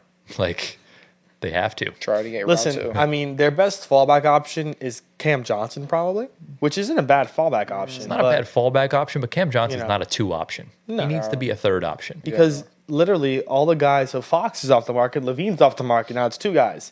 Yeah. Luka was nobody knew. That's completely out of their realm. So you're looking at like guys like Cam. KD's your star target. So is Jimmy, but They're not getting Jimmy. Jimmy's not going to go there. But here's where they fucked up. By not giving up Kuminga for Cam Johnson, they instead decided to trade for Dennis Schroeder, which was a mistake in my opinion. Big time. What you could have done was given up Kuminga for Cam Johnson, and then you could have had Wiggins, salary filler, and whatever other picks you had to go get a second option. That's where they fucked up. But now the Warriors really need to overpay for someone, and it looks like it's probably going to be Brandon Ingram at this point, Ooh, or Zion Williamson. I think Zion might be nice over there. Could Or both. Both? They dump both BI. you realize how much money they both make? Well, yeah, it's the Warriors. Yeah, but the Warriors only really have Andrew Wiggins as far as hefty salary goes. Trade the young guys. That's still you can't just give up 7 players like that. You need to have at least 13 No, players not on the roster. not 7 players. I think Kuminga, Pods, picks. Because I mean Wiggins is gone regardless because the position they need is Wiggins. So because outside of Wiggins, you have Draymond making $25 million, but you can't get rid of Draymond. That's insane. You just can't. And then your next highest trade salary is Dennis Schroeder, who's making like 12, 13. Yeah. They should try to move off Schroeder. Yeah, They they're can, going to yeah. do that. They're going to do that. They probably will. Yeah. But yeah, I think if you go out and get one of Zion or Brandon Ingram, think it's going to be Zion. a lot cheaper than it is. Zion's a risk. Zion's a big Talking about risk. injuries, right? Injuries. This I think a Zion trade will really put Dyson Daniels' theory to test. Are the Pelicans a cursed franchise? Right. Because Yeah. if he goes to San Francisco and now he's like not getting injured at all, Yeah, that's kind 100%. of like what's If he going on plays- in if New he- Orleans. If he goes to Golden State and plays 82 games next season, I might fall over. Exactly. Yeah. Like, that would be Zion plays impossible. 82 games, he might be the MVP. I would open this window behind me and see a pig fly past my window. Like that would be crazy. Yeah. But let me ask you, Warriors hater, what do you put your bias aside? Okay. Because I know you didn't want the Cavs to make a trade in our trade episode because you hate Right. them. No, it's not because I hate them. I thought their chemistry was so good. Why mess it up? Cam Johnson would have been the best one. Let's be honest here. I had him on the list, but I was like, yeah, no. Yeah. So let's just take your hate and bias aside. I'll What try. do you genuinely see as the best option for the Warriors right now, and how do you see it working? The best option right now? Yeah. The best, like, possible option? Like, what's more realistic or... You have to find a balance for that. Okay. Because you can negotiate trades. You can negotiate an option for them. I was thinking Jimmy Butler. Yeah, I think I'll rock with Jimmy Butler on this. Forgot one other option. The Warriors did call the Philadelphia 76ers and inquired about Paul George. Yes, I saw that. No, That's awful. just no. So I'm glad we're in agreement on that. Yeah, PG. Unfortunately, he's far from his prime. That's it. Far removed from his prime. He's having a dreadful season. Yes, he's also playing center, so that's not helping him out. But Yeah. Yeah, I think Jimmy Butler. I think maybe KD, actually. I think KD might be the best option for the Warriors. I think Kevin Durant's better than Jimmy Butler right now. Oh, absolutely. They're both pretty old, so it's not like one's younger than the other. Yep. Yeah, they already have chemistry. It's not like you have to find chemistry. They already know how each other plays, so I think it's probably the best option. Yeah, it's going to be an interesting a reunion. Yeah. Per Exactly. se. So you think it's going to happen, Anthony?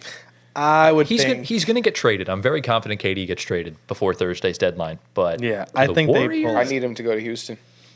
I think I do too. I mean, it's fun. I would like Houston. I'm not saying I wouldn't.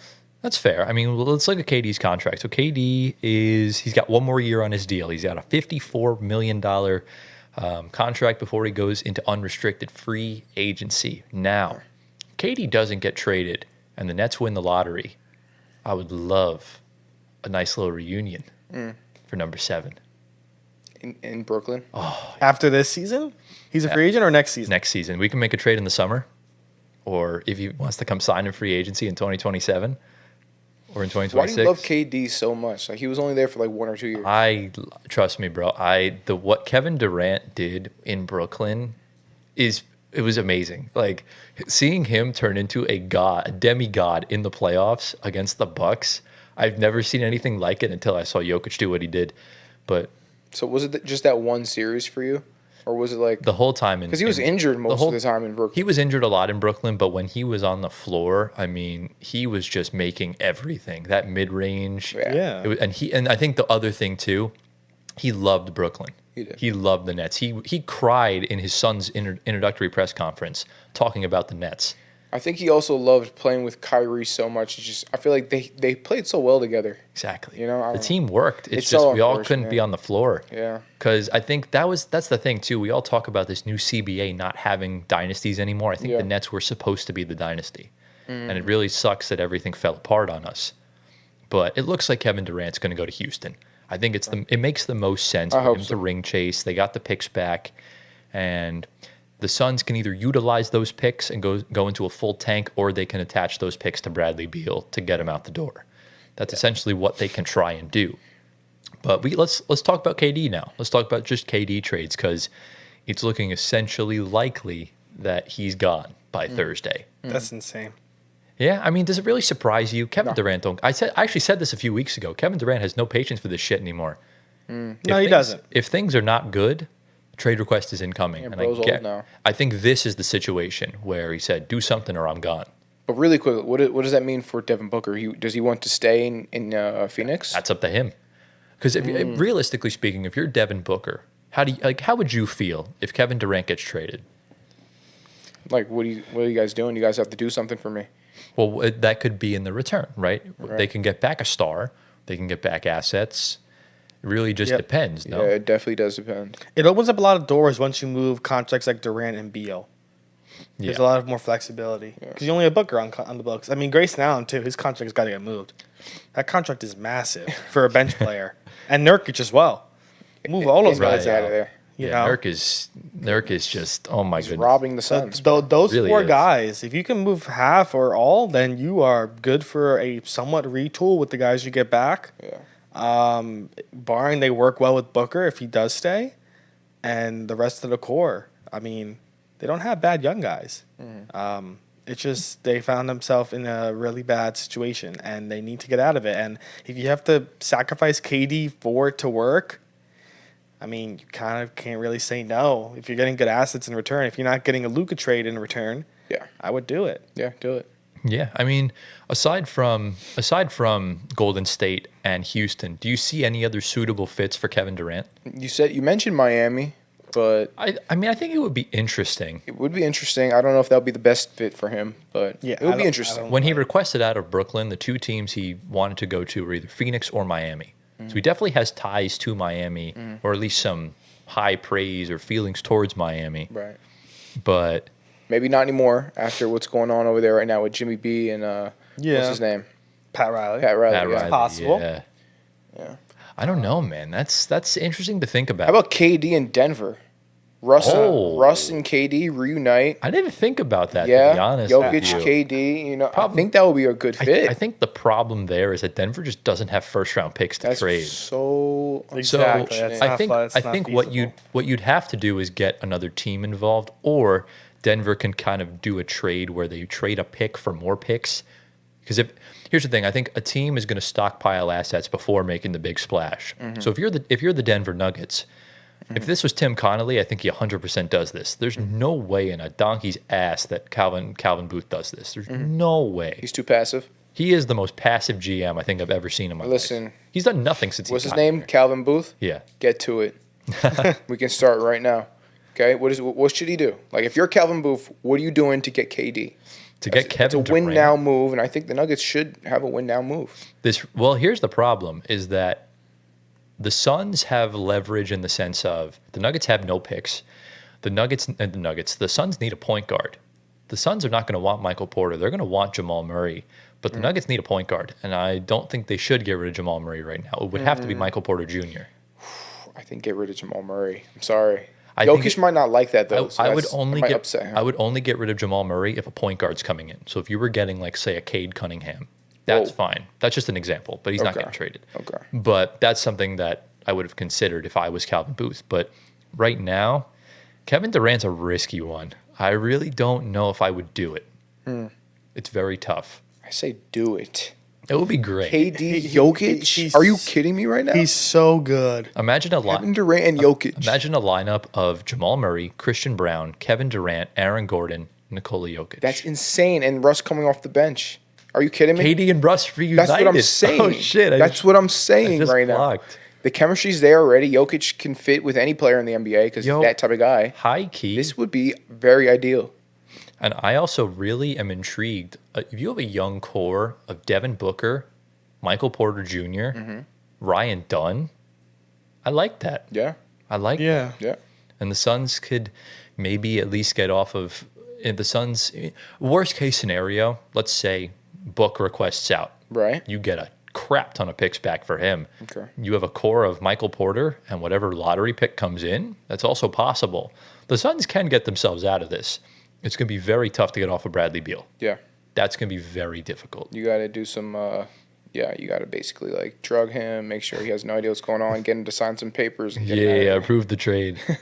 That's the only situation I kind of see. So let's recap here. So Golden State, feasible. Okay. Houston, feasible.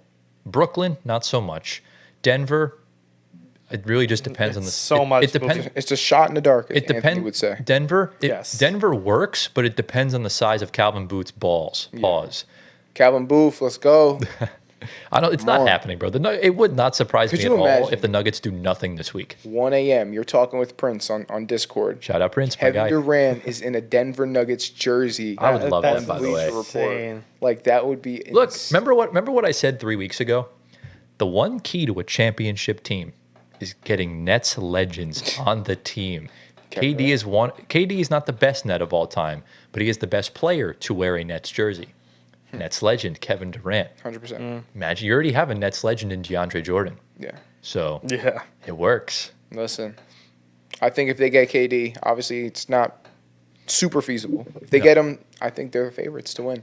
Can I give a shot in the dark option Do it. since they got rid of no one? San Antonio. Oh my god. That would be an insane team. You can even, What are we doing right now? bro. Could you imagine? 'Cause- KD and Wemby, the two Ma- most alien players of all time. Because look, I'm not even gonna lie. Matt Ishbia is so incompetent. James Jones is so incompetent. You could trade for Kevin Durant and still keep Stephon Castle and Devin Vassell. No way. I guarantee you No that would be the way. case. I'm almost willing to guarantee you that would be the case. If they get KD, they immediately shoot up to Castle's to gone. top No, he's five. not. Castle's gone if He's they want not. KD. No, I doubt guarantee you. that. Castle's No, I absolutely untouchable. If they doubt want to get that. KD, Castle's gone. I think it's Sohan plus Vassell and picks. No, it would be. They're going to want Castle It would or, be- or you're not getting KD. Well, what would have the only chance Castle would have been gone is if Luka was openly available. They would have traded Yes. Castle for Luka, Yes, without 100%. a doubt. But the Spurs, that's just a fun option, I guess. I'm trying to think of any other teams that could potentially use Kevin Durant. I mean, anyone can use KD, but I just can't see it. I was gonna shout out. It's not feasible. Yeah. I was gonna say the Clippers. I don't Not like it. really. I don't think it's feasible because you're not trading Kawhi or Harden. No. You're not. Norm has high value right now, Love Norm. Keep him. but I yeah, don't think that's a smart choice. I don't think Indiana is either. No. I think you need to keep the depth you have. Kevin Durant could speed up a process, but it's just not worth it, to be honest with you. Especially because Hallie's not having a great year. He's playing better now. Listen, if I'm the Knicks, I'm calling nobody. Okay. Okay. Yeah, Kevin, nothing to Kevin do. Durant hates the Knicks, so it's never happening. Yeah, But the Knicks can't call. the Knicks but need to make a move, though. Mitchell Robinson is the first guy to go. Well, look, right now, we can transition into Lakers talk again because the Lakers need a center, and Mitchell Robinson and Nick Claxton are names being dangled. Perfect. Get out of New York. And who do you get in return? Probably Rui and Gabe Vincent. Austin Reeves Honestly, Not for Mitchell Robinson. and picks and Mikal Bridges out of my team. no way, bro. Bro, Out. bro, if whatchamacallit, if you turn Mikal After seeing that Luka trade, no. bro, the fact that Mitchell Robinson could go for more first round picks than Mikal Bridges would be hilarious. You mean Luka? Not Mikal. No, I'm saying if you get a first round pick, for example, if you get a first round pick for Mitchell Robinson, you get off of Mikal for like a couple seconds. Oh, okay. Like imagine that. But no, in all honesty, Antoine, if you trade Mitchell Robinson to the Lakers, you're going to get back Rui. Be Rui in Yeah. a couple seconds. That's fine. I'm fine with that. I think the only way you get back Reeves is if you have to throw in Josh Hart. No, you can't. So He's too good. I think I would do that though. No, he's too good. to get Reeves on the get Knicks. Reeves. No. I would do that. No. Let me ask you this: Would you have traded Brunson for Luka? 100%. Okay, trying to make sure he's not. No, actually, no, I wouldn't do that. What? What? No, I'm talking about what I said previously with the Reeves Oh, and Hart. fair, yeah. But But would you guys Wait. said, yeah. Yeah. So let's give also another funeral for Dallas because I know they have a nice core right now, but at one moment in time they did have a core of Luka Doncic, Jalen Brunson, and Kristaps Porzingis. Yeah. Just stop it at Luka and Brunson because when they traded Porzingis, they made the conference finals. So, but It didn't work. It did not work with Porzingis. It worked with Brunson. It should have worked though. It Should have worked. depends. I didn't like the way they used Porzingis. I love the way Boston used That's him. a coaching issue, though. I actually like the way Washington used Porzingis. Yeah. They actually made him shoot. He didn't really shoot much in Dallas. Yeah. So Coaching issue, but it should have worked. right, it should have worked. But at the end Listen, of the day, Nico Harrison, I found out earlier, Nico Harrison fumbled Steph Curry at Nike. Did he actually? So not only did he destroy the Dallas Mavericks franchise, he destroyed Steph's ankles. Such a damn shame. I mean, Jalen Brunson got out of Dallas.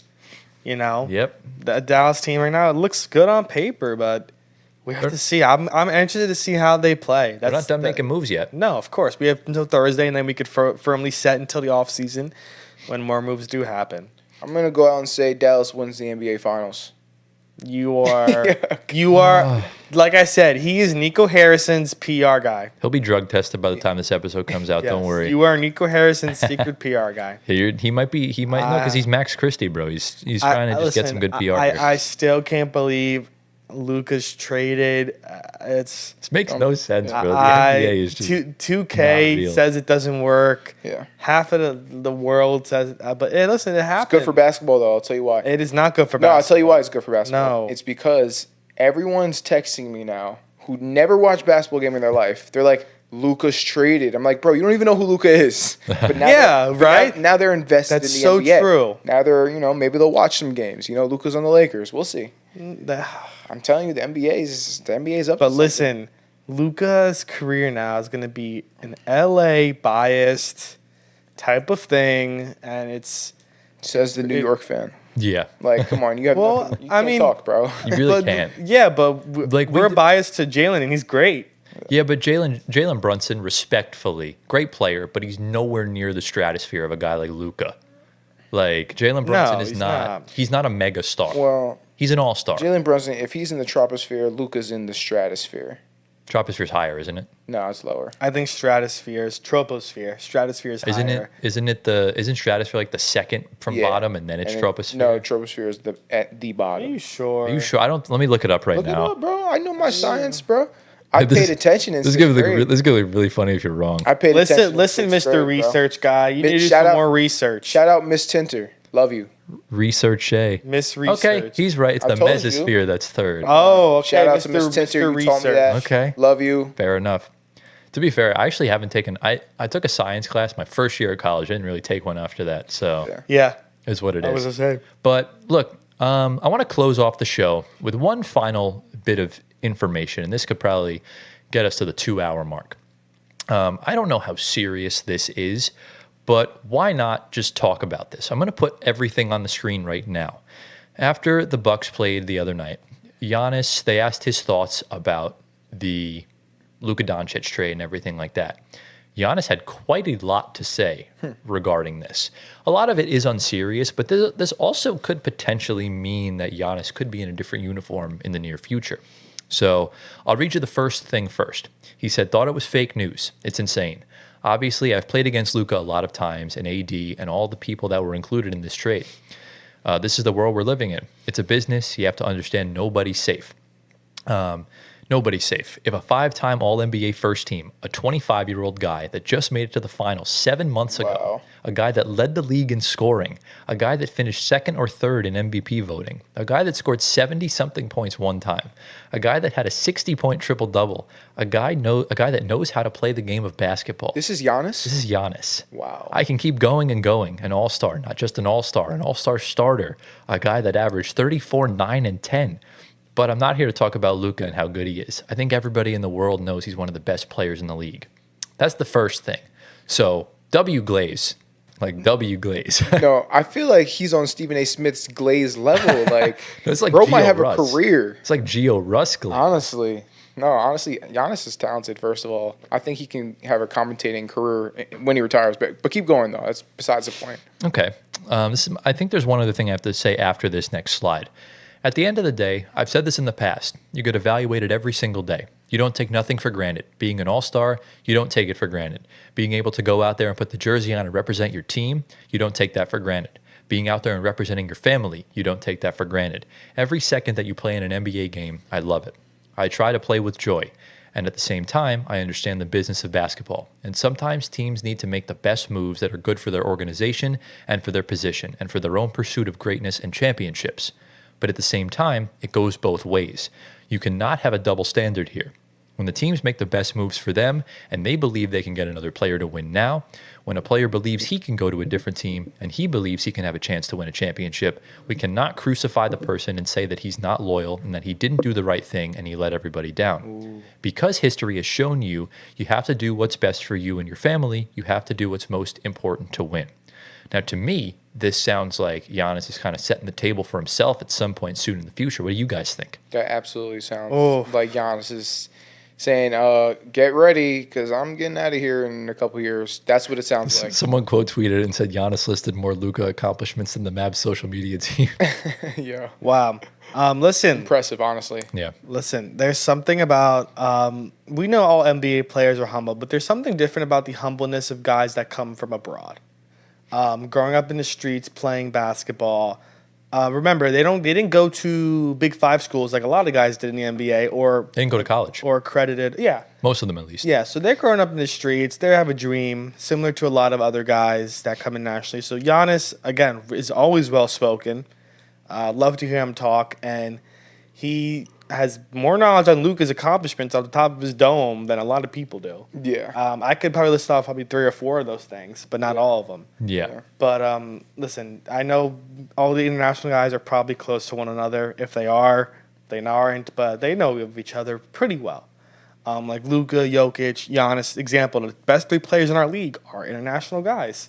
You can even make the argument that, like, I think 4 out of the top 5 best players in the world are all abroad. Like Yeah, 3 you Wemby mentioned. too. And Wemby's French, SGA's Canadian.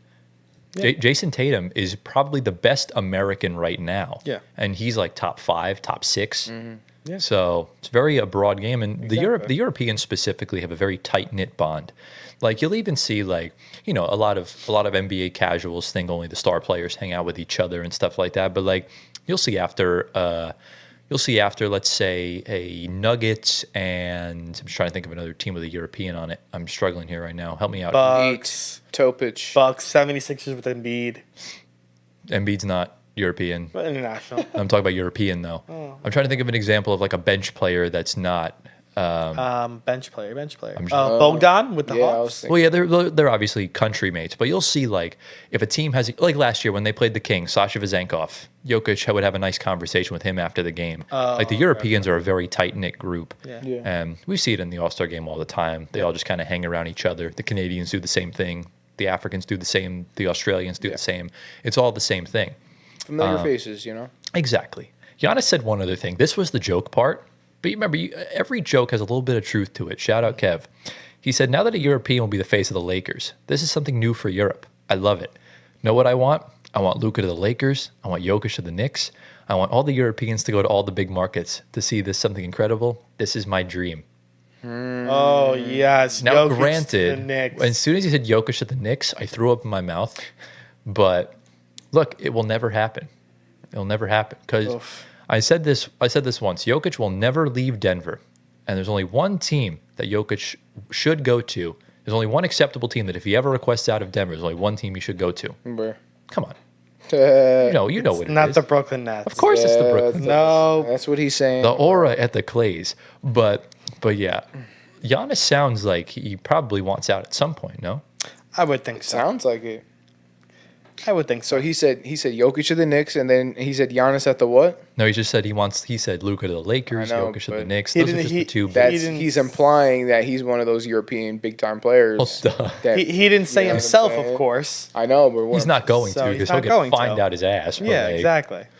Where's a big market that you could see Giannis playing in Golden State. Golden State. besides Golden State? Besides Golden State, well, let's identify for the viewers right now. What are the big markets? What's a big market? So you have the Knicks and Nets, right? Yeah. You have the Lakers and Clippers. Okay. You have the Warriors. You have the Bulls, Yep. and you have you could Miami. I guess, Mm-hmm. and you have Dallas. I guess Houston maybe, Yeah. but if we're talking Mecca, it's New York, it's Los Angeles, Golden State, Chicago. I think those are the Yeah. only four. Yeah. Yep. Yeah, Golden State. Bucks would never trade him interdivision, so he's not going to Chicago. The Nets really want Giannis. The Nets really want Giannis. I don't know how I feel about that, to be honest with you, to be honest with you, but the Nets would pour out all the picks in the world for him. I know they would, and it would not surprise me if Giannis is a net next year. Yeah. I mean, they got plenty. In of the picks, off so- season, that happens. You think? Don't know. You think they'll give them more picks than the Knicks gave them? No, that won't happen because the Knicks traded 4 of their own, a pick from Milwaukee, which we won't give back to them unless we trade. If the trade happens before draft night, we'll give them back their pick. Right. And then they gave us the swap. The swap essentially counts as a pick, which is why it's 6. The Wolves traded 4 in a swap for Rudy. So that's how it breaks down. The Nets would trade probably 4 picks for Giannis. Would not surprise me. I don't see the Clippers doing it. I see the Warriors doing it. I don't see the Lakers doing it. Yep. Yeah. So 100%. Yeah. I actually, as much as I hate to say it, I think Giannis will be a net, whether I like it Whoa. or not. Oh, that's a big Okay. take. I think that's where you know what? It's possible. I'm going to make the prediction. I Do think it. Giannis is a Brooklyn net. When? Let me look at his contract right now. Couple years. I need to see when it expires. Yeah. Because salaries are heavily predicated on contract length and what you give up. So he oh my goodness. So this year he's making 57 mil. Next year he makes 62. And the year afterwards 66. Wow. And then he's a UFA. So yikes. I really don't know. Yeah. I think if anything, by the end of the by the start of the 27 season, if Giannis doesn't request out by then, because what if a situation like that where Giannis gets traded, you're looking at a first round exit again this year where they crash out completely, and the Bucks. I mean, the Bucks could be making a trade in the next few days. I know him, Middleton, and Portis are all out tonight, so we'll see kind of what happens. But I do think if Giannis is going to go anywhere, it's most likely going to be the Nets or the Warriors. Yeah, Those are the only two places I see him going. I agree. Those are the two. I can't think of anybody else. So I'm going to have to start liking the guy. I used to love Giannis. He used to be one of my favorite players. Yeah. But after the whole Kyrie thing, just can't. Listen, So if you can get over the KD thing going to the Warriors and comes to the Nets, I mean, I never hated KD. yeah, I've always I loved Kevin understand Durant. I had his jersey from the Thunder days. Did you Oh. actually? Yeah. I had a jersey of his, I think too. I had a jersey. The only Warriors Well, jersey. guess what I did to that jersey? Burned it? Yes, I did. Did you actually? That's I awful. actually did. That's malpractice. No, I bro. actually did. That's crazy. Like it's literally burned. That's wild. Literally in my backyard. The remains are still there. Wow. The only Warriors jersey I have is a Steph one. So Yeah, I had a Steph jersey. yeah. Yeah. Obviously we'll see what happens. I think low key, the only thing that can happen this week that'll be more shocking than Luka getting moved is if Steph asks for a trade and gets traded. Yeah. I think KD and Jimmy's not going to be shocking. No, 'cause, I mean the Luka trade was so stupid in and of itself. Correct. And the whole thing with Kevin Durant 2 years ago, I would not be surprised at all Yeah. if he gets moved. Yeah, I agree. So I think a Steph trade is the only. I think even if Giannis gets traded, he kind of hints at it all the time, anyways. If the KD trade goes to any of the other teams we did not mention at all, it would be surprising. Yeah, I think that we'll close with this. The last question I want to ask you guys, and I want your pure, unadulterated thoughts here. Now that Luka Doncic has been traded, does this now give other general managers chances to rip the Band-Aid off and get rid of their star, i.e. Daryl Morey trading Embiid without him knowing? That's an example. Do you think this can happen? And if so, who do you think? Who do you want? What are the vibes saying? I think the personalities, the GMs, I think they're going to do what they would normally do. I don't think that really affects. I don't think what happened with Nico Harris really affects Harrison. I don't think that really affects how they're going to handle their business.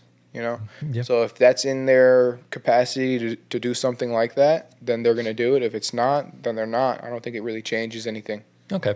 That's Yeah, fair. I don't think teams feel more inclined to trade their stars unless they want to. I think that Luka thing is just so out of left field. You can't get any more out of the ballpark than that. That's something we'll never see again, probably, most likely in our lifetime, unless another GM decides to do something like that. But I don't think Embiid moves anytime soon, barring anything massive. And then we know the big guys like Giannis, KD, Butler could get moved. Yeah. It just depends. It's all a time game. There's time that comes to lead up to these trades for those guys, I think, specifically. Right. Luka is just really within 2-3 hours, which is insane. Yep. Yeah. Yeah, I would agree with you. I don't think no GM is inclined to move guys Yeah. That's fair. because of the Luka trade. Yeah, I think Nico Harrison set the standard and the precedent of what not to do. Because I think if you truly want to move on from your star player, you really need to have a heart-to-heart with them. Yeah. Or if you're, because look, if you actually want to keep your reputation, like if I'm Nico Harrison and I don't think Luka is the future, but you also know what Luka means to Dallas and the players and everything like that, I would genuinely step down. Because at that point, Wow. I'm not passionate about the position anymore. And I don't want to just ruin it because I'll be gone in 4 years. Because if you do that, then you could take a job elsewhere. There's other projects you could take on, i.e., like Sacramento, for example. Yeah. That is a place where if they fire the GM, that's a good opportunity. But now, I don't see Nico Harrison getting another job in the NBA outside of the Lakers. I think what he did is complete malpractice. So I think teams are really going to start gauging, though, on their star player now. We're going to start seeing a lot less guardrails. Okay. I think that's doable, but I don't think that means they're going to move them. I think it's more of gouging what they can get. Well, I think it's for I don't think it's for guys like Luka because he's an anomaly. I think for like I said, Embiid, Zion, Kevin Durant, obviously. I think guys that it's not going to work, guys that are not getting it done, not showing up when it matters. And I think that's important where you at least got to field calls at the very least. Exactly. So that kind of is what it is. That remains to be seen. Yeah. So, yeah. Any other final thoughts regarding this little trade yap sesh? No. And with that, ladies and gentlemen, that brings us to the end of episode number 43 of the Floor Spacer podcast. Guys, how we feeling? Very nice. Very Good. nice. We're excited. I like to see I like more episodes trades. I like episodes like these where we don't really have specific notes or anything. We just kind of have pure talk, and I just love talking hoops Yeah. with the boys. But Gio, you know what time it is. Yeah. What do people comment at home if they're still with the flow? I don't know why Ozempic just came to mind. Again, this is the third week in a row. Wait, seriously? Yeah. I don't know. I don't remember shit like that. Yeah. Wait, we did Ozempic already? No, but you wanted to say Ozempic. Yeah. Are you serious? Yeah. Okay, that's I'll show you afterwards. That's third fine. week in a row? I'm pretty sure it's the third That's week. insane. Okay.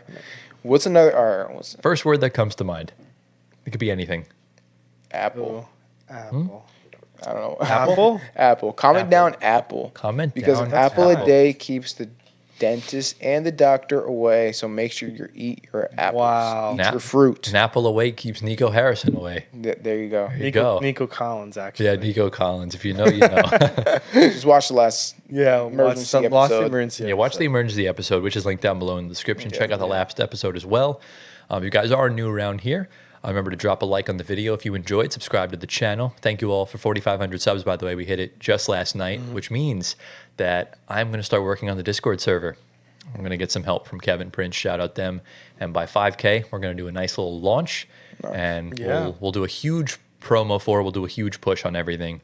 So get us to 5K. 2 months exactly till our, a month and a week until our 1 year anniversary. I fucked that up. But yeah, if you're on Spotify, be sure to answer the poll. Lost my train of thought again. Leave a review, drop a like, everything like that. Follow our socials at Floor Spacer Pod on Instagram, Twitter, TikTok, all the usual suspects. Follow our personal socials, which you can see down on the screen. Get Gio to 1 million Instagram followers. As for next week, trade deadline will be over. We're going to grade every single trade throughout this NBA season. We'll decide how many there are if we include the off-season ones, but most likely it's going to be from the Dennis Schroeder trade all the way up till Thursday.